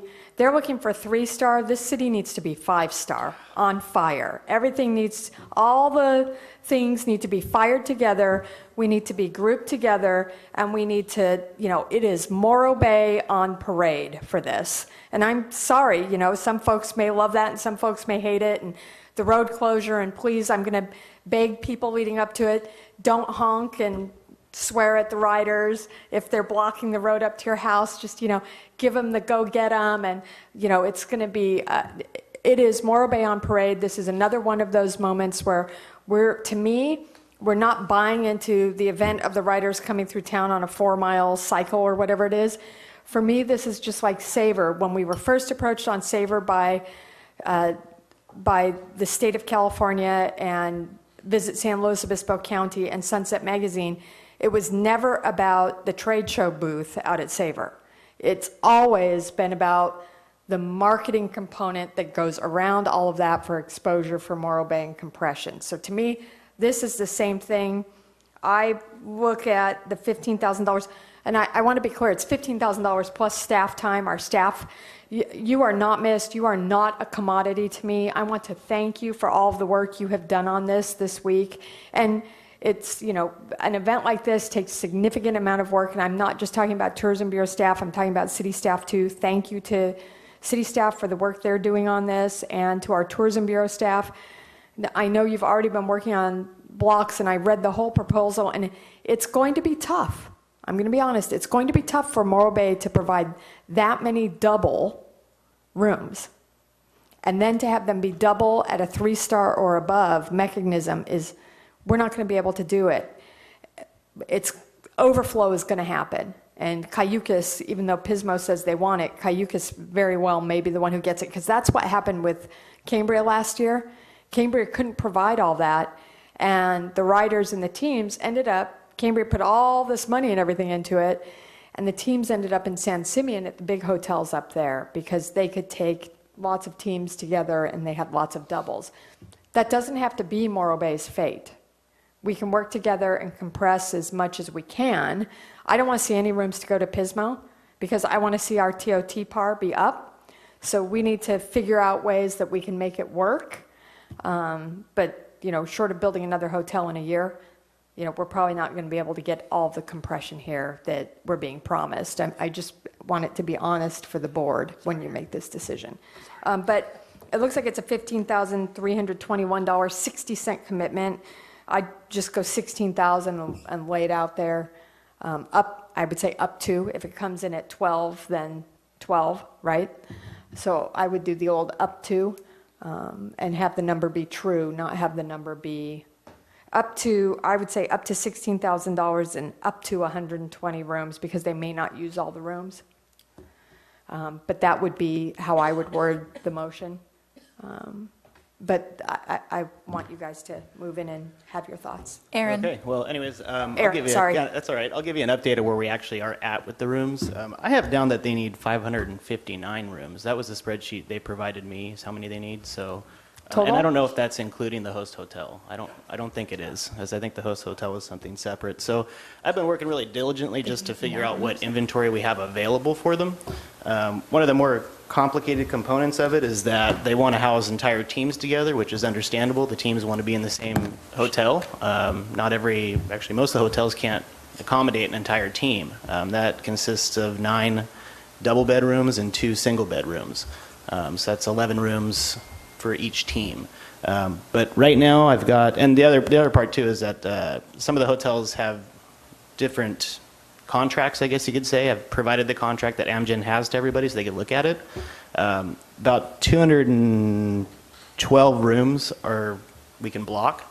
There's about 252 that are available right now. I still have about a dozen or so hotels I need to check with still to see what they have available. But that's kind of where we're at. So I think we'll be able to get pretty close to that number. But it is going to be a lot of work trying to piece it together and figure out where they're going to put it, everybody. And, also, the contracts. I mean, everybody's concerned about, are they going to get paid and when do they get paid? And right. And so I don't know, if they pay in 30 days, 60 days. A lot of hotels I've talked to want to be paid in advance. So there's going to be some complications there. But right now, I at least am trying to figure out what available inventory we have that suits their needs. And then we can piece it together and get some contracts in place. Some hotels have already signed the contract. They're willing to do it, and they've provided me rooms. So, but right now, 212 available that we can block that meet their needs. So kind of where we're at. Good report. Thanks for that. And thanks for all your work on that, because that's a significant amount of calling and calling back and hunting down. I just rooms. wanted to add also that I'm really supportive of the event, and I think that we all need to come together. We need to be a good host. This is our city. All hands on deck for this thing. And, I can't wait to see the helicopter above the rock, getting the aerial shot of Morro Bay with the race going through. Oh, yeah. But, real supportive of it. And we need to be really good hosts. That's the way I feel about it. So. I'm going to look to all of you. Yeah, I was just reading through the staff report a little bit. I am supportive of Amgen coming. I agree with Joan. I know when we've talked about Saver up here, we always said it was a lot of money, but it was about the marketing power. So I do think Amgen, they've approached us before and we've had some logistics on it. I'm excited to see it move through the city. I'm a little concerned about rooms. I think, reality is we're probably going to pay for some rooms outside of Morro Bay, and there's probably no way around it, and I think we just need to accept that fact. I hope that we minimize it as much as we can. I'll be honest, I've been out of the office, so I don't even know if our properties have seen much on it. I'll text them and see because I've been gone. But I do think it's exciting to get it helps get the name on the map and helps get us part of Amgen. I'm bummed we're the start. I wish we would have been the finish. I know they get a little bit more bang for the buck when you're the finish line versus the starting line. At least I've heard that from other cities. And, I think we just have to accept the fact that some of this money is going to be seen outside of Morro Bay. There's a lot of requirements. They want 200 to 300 volunteers. So here we're talking about our volunteers being tapped out and burnt out. They are asking for a lot of volunteers, and that was me just kind of scrolling through the staff report briefly. Yeah, and I'm sure Visit Slow would help out, and obviously this is a partnership. It's nice to see the Visit Slow working together at all of this. Everybody knows I was an opponent of the 1% Visit Slow, and it's nice to see it coming together and actually working. I know, hey, but I always admit when I'm wrong, and I like to see things be successful. So I'm glad to see that this is going on, and this is a great reason why Visit Slow came about and is moving forward to bring things like this. So I think it's great to see it. Hopefully it all just pans out as it should. So I'm in support of the 16,000. I'm in support of up to 16,000, and I would just love to. I know these guys are working hard at it, but really trying to keep as much as we can in Morro Bay. Really quick, I want to say something about the start because we've heard both sides of it, and we've talked to Charlie at the Inner Morro Bay. He used to really coordinate this event up north, and he really liked the event. He said it's a lot of work. We've heard from other folks that said it's not worth it. We've heard the start, though, is the least impact to the local community because it's much faster. So we don't have to close the roads for 2 to 3 hours at a time because we don't know, here's the front of the pack and then the rest of the peloton's all behind waiting, and we wait 2 hours. The start is 15 minutes rolling. So we shut down a road for 15 minutes and then we're back up. And we feel that's part of why staff was so happy about it because it's like, oh, that's shut down the rock for 15 minutes. While the cyclists are out signing autographs and stuff. That's the other thing. The finish line does not the bikers don't stay. They're tired. They go to their hotel rooms and they prepare for the next leg. At the start, they're out there in the morning and they're signing. And so that's some feedback we got from Amgen and people who've gone to the race. So we definitely understand that the finish could be better in terms of size, but for our first time, not a bad first kind of try. Yeah, no, good point, Sam. Go ahead, Jack. What did I have? One thing is on the bigger picture of things, I like the demographic of the TV audience that will watch this. Road cyclists in general tend to have more money, and they're going to see Morro Bay, and they're going to come back here. And then to address volunteers is for this event, we don't have to, I don't think, rely just on Morro Bay volunteers. There's a huge cycling community in the county, and all these people will want to come out and rub shoulders, be involved, say they were involved with Amgen, being a volunteer. So I think we'll be able to draw on the Cal Poly Wheelman Bicycle Club. Some of the bicycle groups in San Luis Obispo will help us out. So back to the sponsorship level, I read through the staff report on some of the things that the city is going to be provided with through the media package and the sponsorship report. And I'd like to see us work together with the Tourism Bureau on things such as the commercial. We have footage that we can already use. We've produced 3 or 4 commercials, I think, throughout. So what we're calling, I guess, pre-TBID and post-TBID, I feel like it's kind of like dinosaurs, pre the big boom. Together with all that footage that we have, we may be able to use some of that and enhance it and work with Visit California with some of the footage that they just got at the Rock and with SLO County. And I want a big shout out to Visit San Luis Obispo County for approaching Morro Bay and for providing $30,000 to make this happen. And thank you to all the hoteliers who voted yes to make Visit San Luis Obispo County happen. And even the ones who didn't like it but now do, I love those people. And so the other thing in the media package was there were some things that were going to be provided. Tickets, VIP tickets, extra spaces.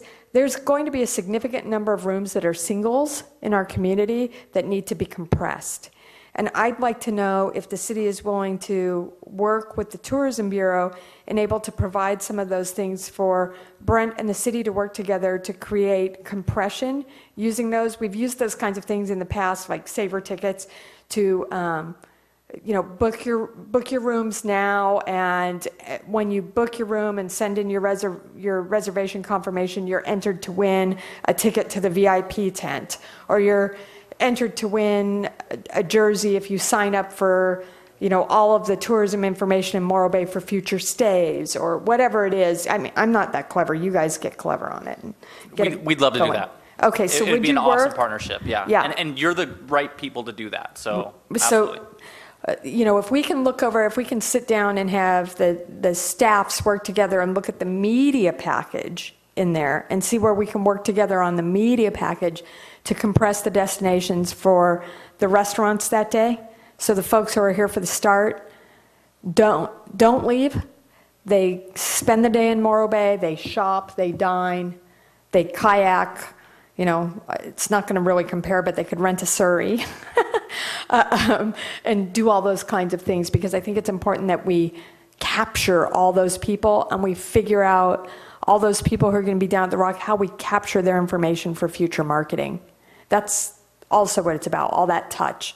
So I think that's really important, is to work inside the package, the media package that's provided with our media team, to get it pulled together.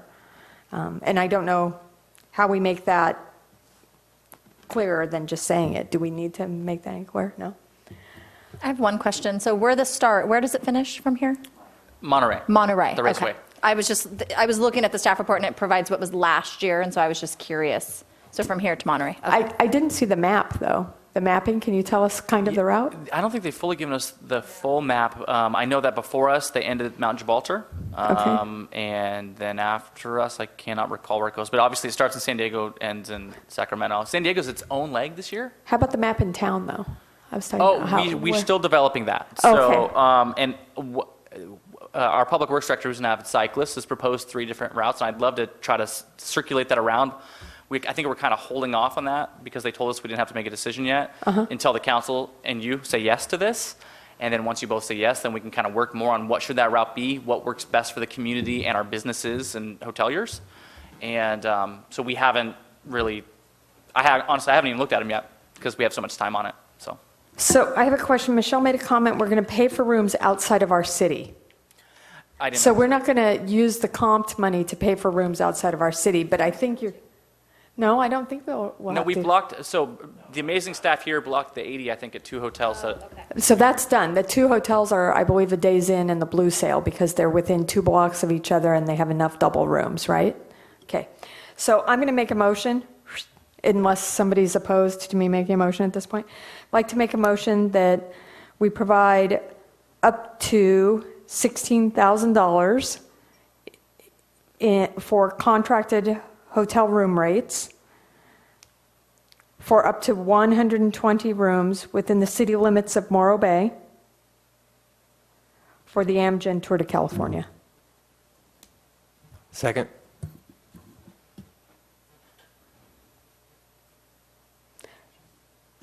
Any discussion, folks? No? All in favor? Aye. Aye. Opposed? None? And then... Thank you very much. You're welcome. And then maybe the 2 of you can come back as a future agenda item and tell us what the media package that we're building as a city team is going to look like. Would love to know that. That's the fun stuff, right? For me. I don't know. Okay, moving on.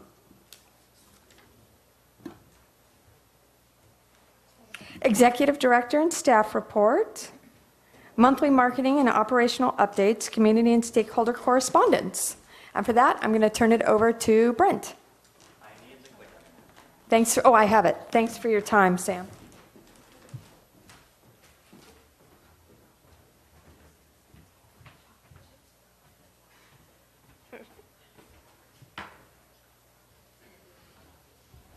Okay, well, I'm hoping this is going to all work.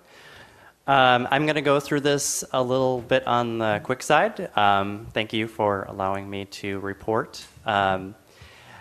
I hope that you can actually see these numbers, just kind of giving you a little bit of an update on the remainder of the visitor center stats. Just to let you know that I've been in communication and conversation with Liz Gilson, who's the director of the Morro Bay Chamber of Commerce. She has been supplied with the report, and I will provide her with this final report as far as September numbers so we can stay consistent with some of the reporting.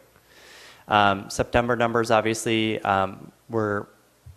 we do normally see it drop because we are getting into the off-peak season. But moving forward here, the Morro Bay Visitor Center transition, operations at the 255 Morro Bay Boulevard actually happened through September 28th, the 29th and 30th. We packed up the center and moved it. Hired movers to be able to move their respective items to the Bureau as well as the Chamber on the 30th. The walkthrough was scheduled and accomplished on the 30th with the landlord. Files and reports have been shared with the Chamber. Email address is the remaining item, which just got set up this week. And final financials will be provided as soon as the Bureau receives the final bills for the 255 Morro Bay Boulevard location. We will see some bills coming in yet this month for September, but we should have all of those finalized. Just received the new policy from our insurance company, which 255 Morro Bay Boulevard has been dropped as of October 1st. Okay. Moving forward here, the August numbers came in and we were down less than 1% in revenue. As you can see, it's 0.035%, and we were down 1% in occupancy. A big portion of that is that we had less weekend days in the month of August this year compared to last year. August 1st landed on a Friday last year. August 1st this year landed on a Saturday. Friday night stayovers impact us quite a bit, so that's kind of one of the reasons. And we are seeing some new competition actually happen within the area. Spring Hill Suites in Atascadero has actually been doing very, very well as far as business. I live close to there. I drive past it every single day, and I've been seeing full parking lots, not just on the weekend, but on the weekday. And the Ayers Hotel just actually opened in Paso Robles. So we do have to do everything that we can to stay competitive because there's more rooms in inventory throughout the county. Unfortunately, I'm going to have to bring up mine. I can't read that from here, even with my new glasses. My apologies. So with the executive director's report, we have some good, strong numbers. I feel very confident. Aaron has been out there and pounding the pavement, not just for Amgen, but in a lot of different ways. I'm going to have him talk a little bit about what he has been accomplishing. But as far as for the month of September, we did have a couple of trade shows. We did do follow-up. Aaron did some follow-up as far as like group travel and sports and meetings and weddings. But the number of leads that were sent out, we had 7 leads that were sent out in the month of September. Total estimated room nights on that are 536, which brings in a potential economic impact of $60,032. The Adventure Pass, we are seeing a slowdown as far as like sales in the month of September. We had 3 couples passes actually sold, but we did have a number of comps actually happen for media coming in. Media has really been loving the Adventure Pass, and it's really kind of an investment for us. And we actually save money instead of lose money, because typically with all of the activities or most of the activities that media they do here in Morro Bay, we do pay for that. So it's a great way. If they don't utilize the full pass, we save money. If they utilize the full pass, we kind of lose a little bit of money. But all in all, it's an investment into our future. But Aaron, I want to have you talk a little bit more about your sales activities, because he has been working very judiciously. Sure, I'll try and be brief too, but obviously Amgem's come up. We already talked about that. That's been trying to get those room secure has taken a bit of my time. We had a nice show in Fresno for the Fresno Women's Conference. Ended up getting about 30 leads that I'm going to be following up with for group travel. I'm actually getting a lot of phone calls too. My cards were flying off the booth there. Handed out about 600 visitor guides. It was a very busy, successful show. Felt really good about it when we were done with it. Kind of looking forward to as well. I was scheduling a lot of appointments for the ABA convention coming up in January. I'm trying to meet with tour operators. So I've got about 40 pending appointments set up so far with those tour operators. And a lot of these tour operators are ones that come through the Central Coast. They may not stop in Morro Bay yet or stay in Morro Bay yet. Part of that, I'm trying to get them to stay there. And then we have the LA Women's Convention that's coming up this next weekend, which is, I think it's going to be a really good show. It's going to be a very successful show. So a lot going on. That's what's been keeping me busy. So. All right, moving forward here, just you guys are going to continue to see this with the Tier 1 markets of Los Angeles, Central Valley, San Francisco, San Jose, and San Diego. Those are in order of importance from top to bottom. We do go into our Tier 2 markets, which we're going to be focusing in again on a seasonal basis with Sacramento, Phoenix, Reno, Las Vegas, and Houston. The Tier 3, we can't do this alone. We actually do this all through partnerships with Australia, trying to attract Australia, Canada, China, Brazil, and Mexico. We can't do this without Visit California, Visit San Luis Obispo County. We can't do it without Central Coast Tourism.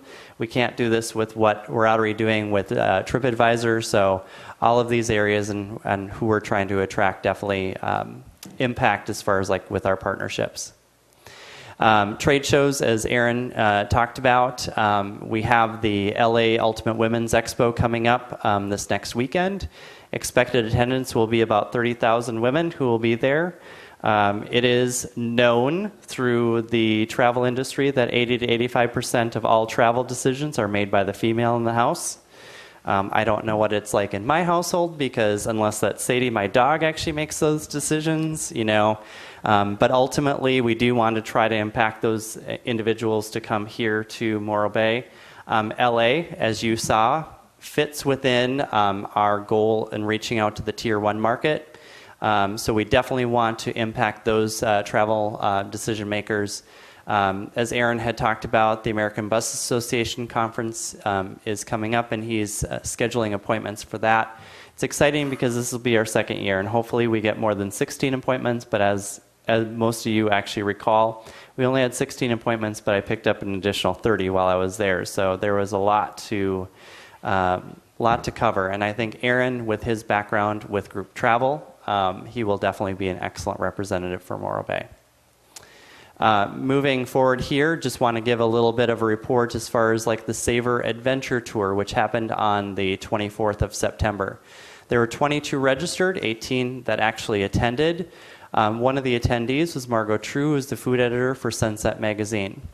What's important about this is that Margot not only attended, but she participated. She was in a kayak with another attendee. We went kayak fishing, and nobody actually caught any fish, but they had a really great time. Momentum Paddle Sports did a fantastic job as far as like doing the guided fishing. But really where we were able to shine was with the Central Coast Women for Fisheries, and I can't thank them enough about the demonstrations that they did in conjunction with this adventure tour. If you were to see the media and the attendees watching Sharon as she was filleting the fish at the marina, they were like kids at Christmas. They were watching, they were asking questions, they loved it. They just, seriously, it amazed me on how much that people didn't really know about filleting fish, and they were asking a lot about the different varieties of fish here in Morro Bay, and especially about the commercial fishing that was here in Morro Bay. That was very evident as we moved the group from the marina over to the inn at Morro Bay, where Central Coast Women for Fisheries did a fish stock demonstration. And again, most of the questions were asked about the commercial fishing here and the competition and how many people fish certain things, very much about their families and really about the history about commercial fishing here. Less was actually asked about the actual recipe and what they were doing. That was very evident with that and the spot prawn ceviche. Margot was asking tons of questions as well as the rest of the attendees. Really interesting questions kind of across the board. You know, who all has license in this? And found out that for spot prawns, we are like one of 17, it's either 7 or 17 licensed in the state of California, and Morro Bay has one of them. So it was just really amazing to like watch that happen. There was also a real strong connection between Margot True and Steven Smeets, who is the chef at the Inn at Morro Bay. We found that to be more evident when Mental Marketing did some media pitches on Sunday at Savor the Central Coast. And between her and Amy Ogden, who are editors for Sunset Magazine, Margot was really completely amazed and just dazzled by Steven Smeets. He's a 24-year-old chef that works at the Inn at Morro Bay, and she was amazed by his ability to be able to pair up wines, have perfect pairings of wines, and the courses that he did. That the courses were simple, but they were probably the most delicious food that she tasted on an adventure tour with Savor. So very, very good comments.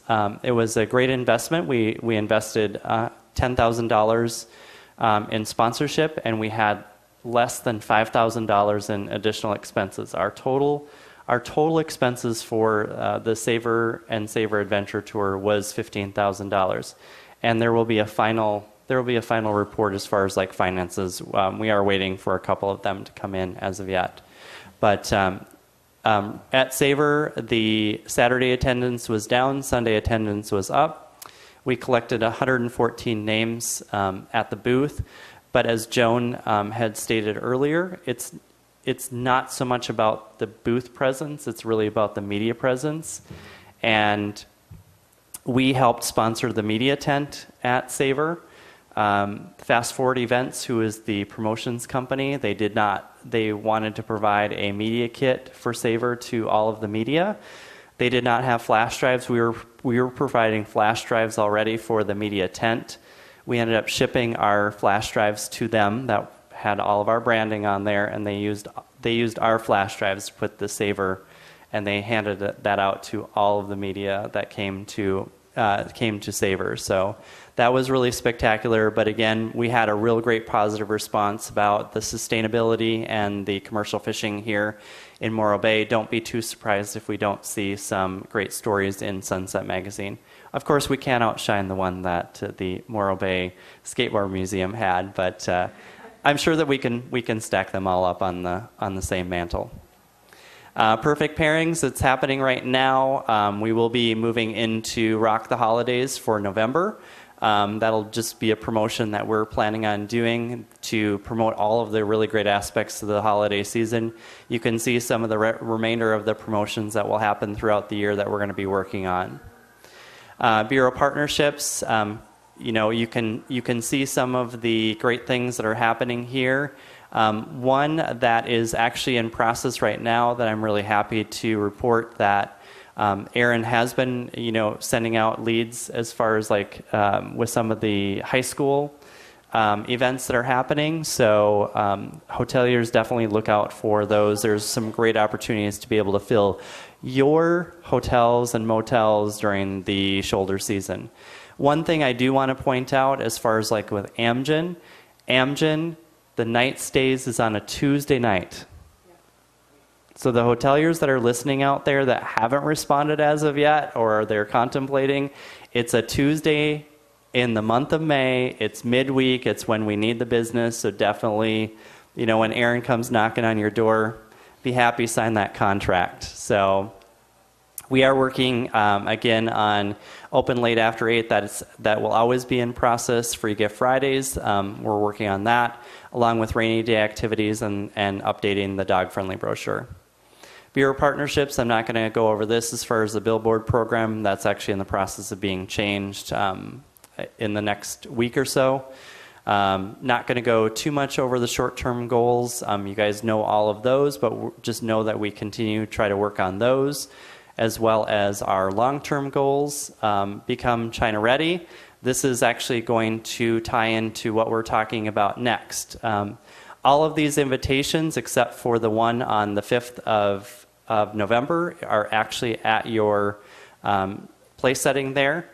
The SLO County Regional Airport groundbreaking is actually happening this Saturday. They have invited the Morro Bay business community to come to that. So if you have time at 11:30 on Saturday, they are going to be doing the groundbreaking on what they're doing out at the SLO Regional Airport.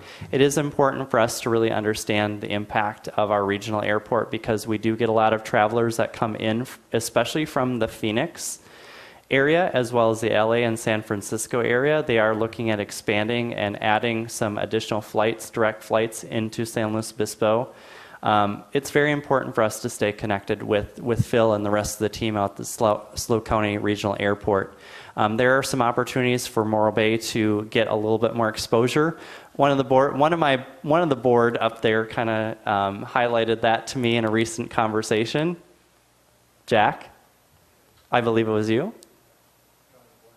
Oh, as far as like some of the opportunity out at the regional airport, maybe it wasn't you. Maybe it was another.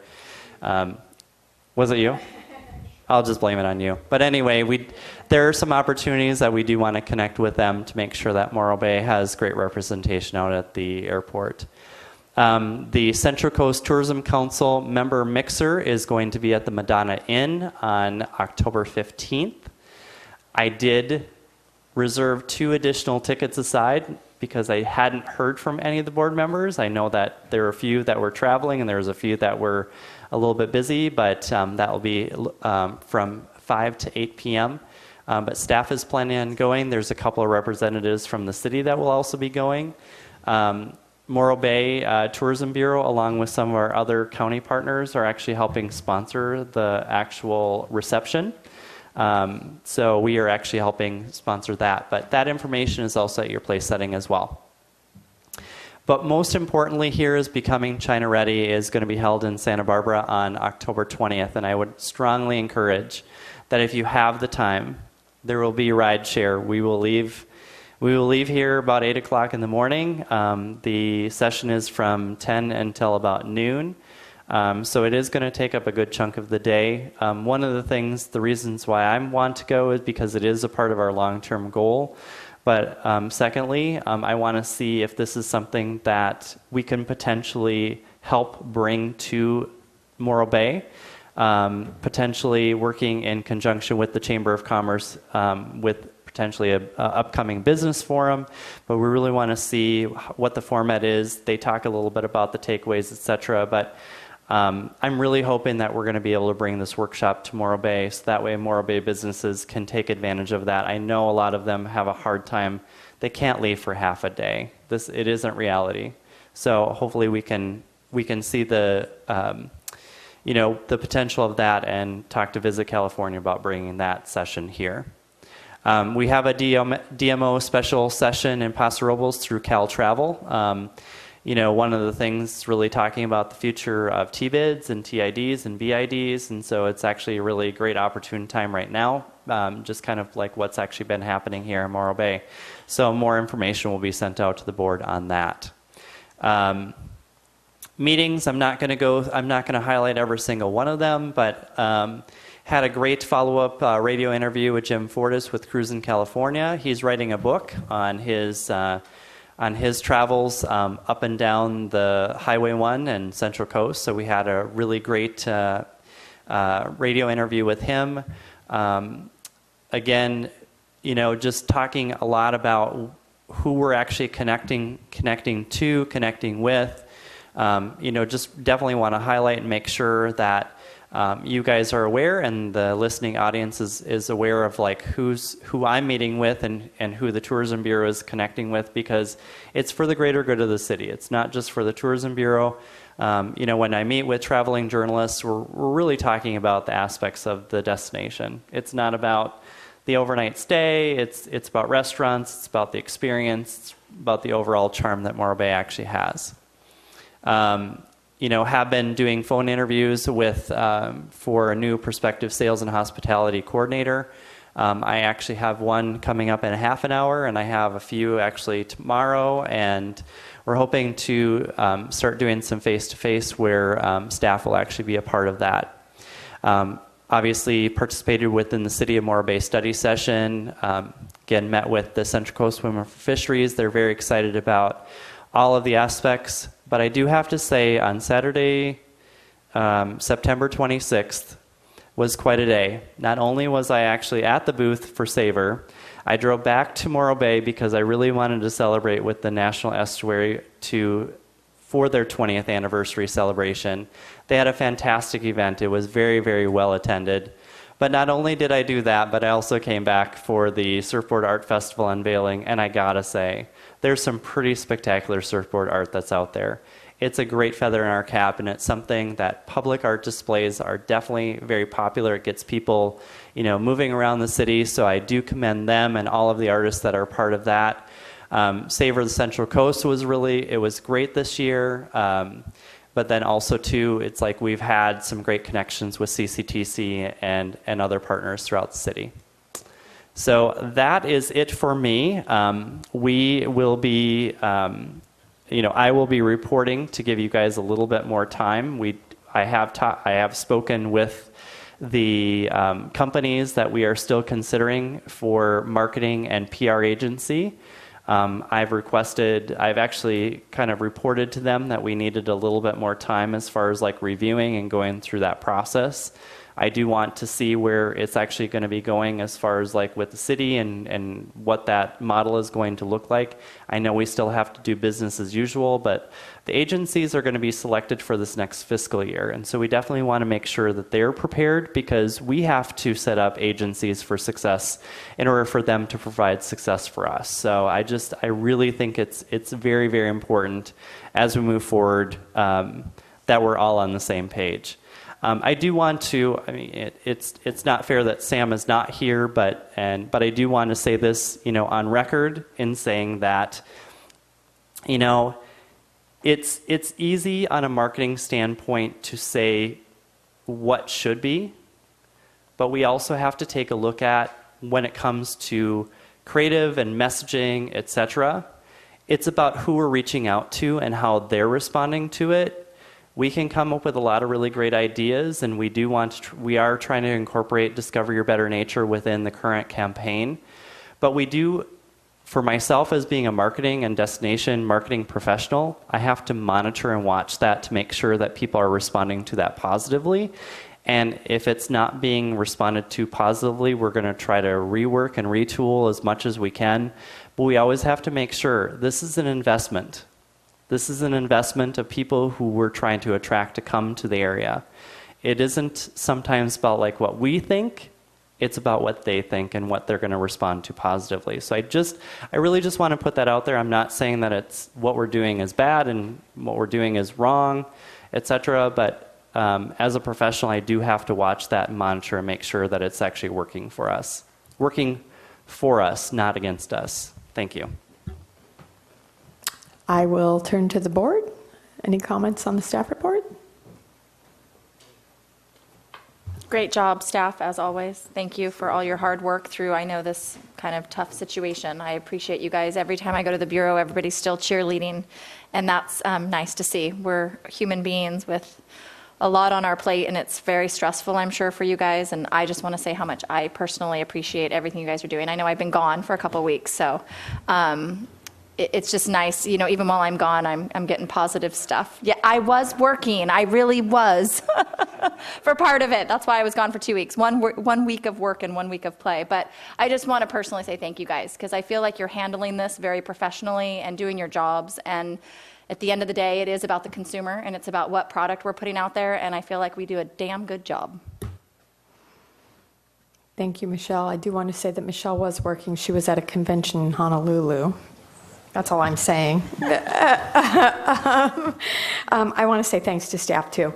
I cannot tell you how much we appreciate you, appreciate your efforts. It's not lost on any of us. I just caught that, we're going to hold off on seeking an RFP for future marketing, and that's because, now work is stalled. The future is stalled right now, and this is the time when we need to be moving the future forward to compress. Everybody keeps saying, well, we have these shoulder seasons, but right now is, we need to get the work done for the shoulder season in the spring, and it's like the work is stalled for that. So I'm a little nervous about that in terms of where we're going to be. it's a little tough to think that shoulder season work and off-season work is stalled right now because of, some procedural things that we're going through. But we can get there. The other thing I want to say is, Aaron, good luck at the as the young and handsome man in the room at the Women's Conference in LA. I would just say to you, make sure you're cleanly shaven and attract all of the women to the booth, please, and get some business going. I just want to say good luck to you on that. Travel with a security guard. Okay. Yeah, Brenda will be with me this time. I was all alone in Fresno. It was pretty wild running a booth at a women's. It was wild. It was just impacted. And you get help setting up the booth. Yeah, and help setting up the booth. Our new trade show display is beautiful. We got a lot of really positive nice. comments on it. Yeah. But it is a lot to set up. It's a lot of screws and bolts. Yeah. And You guys looked good when it was up here last time. I'm telling you looked like newscasters. Okay, so we will accept your report for file. Thank you so much, staff. I'm sorry, they didn't. I went to that. Anything else, guys? Okay. Yeah. So declaration of future agenda items. I think the only future thing that we have is a report back with staff working together, letting us know what's going to go on with the media program for Amgen. And the event. The events are coming back to us. The events and event coordinators coming back to us. So those are our two agenda items, Madam Chair. And then board announcements. I have to remind everyone that local board appointments went out. They are listed in the newspaper. And the boards that the City of Morro Bay is, the following is a list of all boards and commissions with current or upcoming vacancies. They're looking for one person for the Planning Commission, 2 people for Public Works Advisory Board, 1 person for the General Plan Local Coastal Plan Advisory Committee, 3 people for the Citizens Oversight Committee, for the Citizens Finance Committee. The Tourism Business Improvement District Advisory Board is looking for 1, 2, 3, 4 hoteliers. And the Recreation and Parks Commission, or I believe it's called the Recreation Commission now, is looking for 1, 2, 3 positions. So altogether, the city has vacancies on their boards, 1, 2, 3, 4, 5, 6, 7, 8, 9, 10, 11, 12, 13, 14. 14 vacancies on their boards. And we would just ask all of you to step forward and volunteer, and to citizens of Morro Bay out there. So there's that. That's my announcement. Anyone else? Just a couple. Just a big thank you to everybody who worked on the Harbor Festival. I was kind of right in the middle of it where my location is, and nothing but positive comments. And there just seemed to be a different vibe around the whole event this time. So it was very well accepted. We had our biggest day ever, so lots of folks down there. And then secondly, this Saturday at 9 o'clock, at Del Mar Park in Morro Bay, we're having what we're calling the 2nd annual Old-Fashioned Morro Bay Skateboard Contest. It's for all ages. We have all the way up from kids to people over 45 in the Masters Division, and no entry fee, lots of prizes. The first annual Morro Bay Old-Fashioned Contest was held in 1975, so we waited a few years to do the second. So come on out, bring your family, everybody can skate. Taylor, announcements? Michelle? I do want to say thanks to the Harbor Festival gang and everyone who worked down there. I mean, the restaurants were jamming and the retailers were jamming. I forget the name of it. I buy cupcakes from there, but they sell cupcakes and candies in the right by Dutchman's Landing. It's right below Lowe's. What is the name of it? No, it's not Krill's. It's Kelly's Cupcakes. They had a line 30 people deep all day long to get cupcakes and candies and cookies and stuff. It was crazy how many folks. And not having a sand sculpture person to come out and having the sand brought in, having that be a play area for the kids went over really, really well. The kids had so much fun in that giant pile of sand. It was really cool to see them in there. So just thanks to all of the festivals. Prior to our last meeting was before the Avocado Margarita Festival. I do want to say thank you to the Avocado Margarita Festival gang. They did a bang-up job organizing that festival. Went smoothly. The cleanup, I mean, it didn't look like they were down there a day after. It looked like it was gone, and they did a great job too. So thanks to our festival organizers. That's all I have to say. With that, a motion to adjourn. Member Hawkins moves. Second by Member Smith. All in favor? Aye. Aye. Opposed? None. Thank you very much for your time.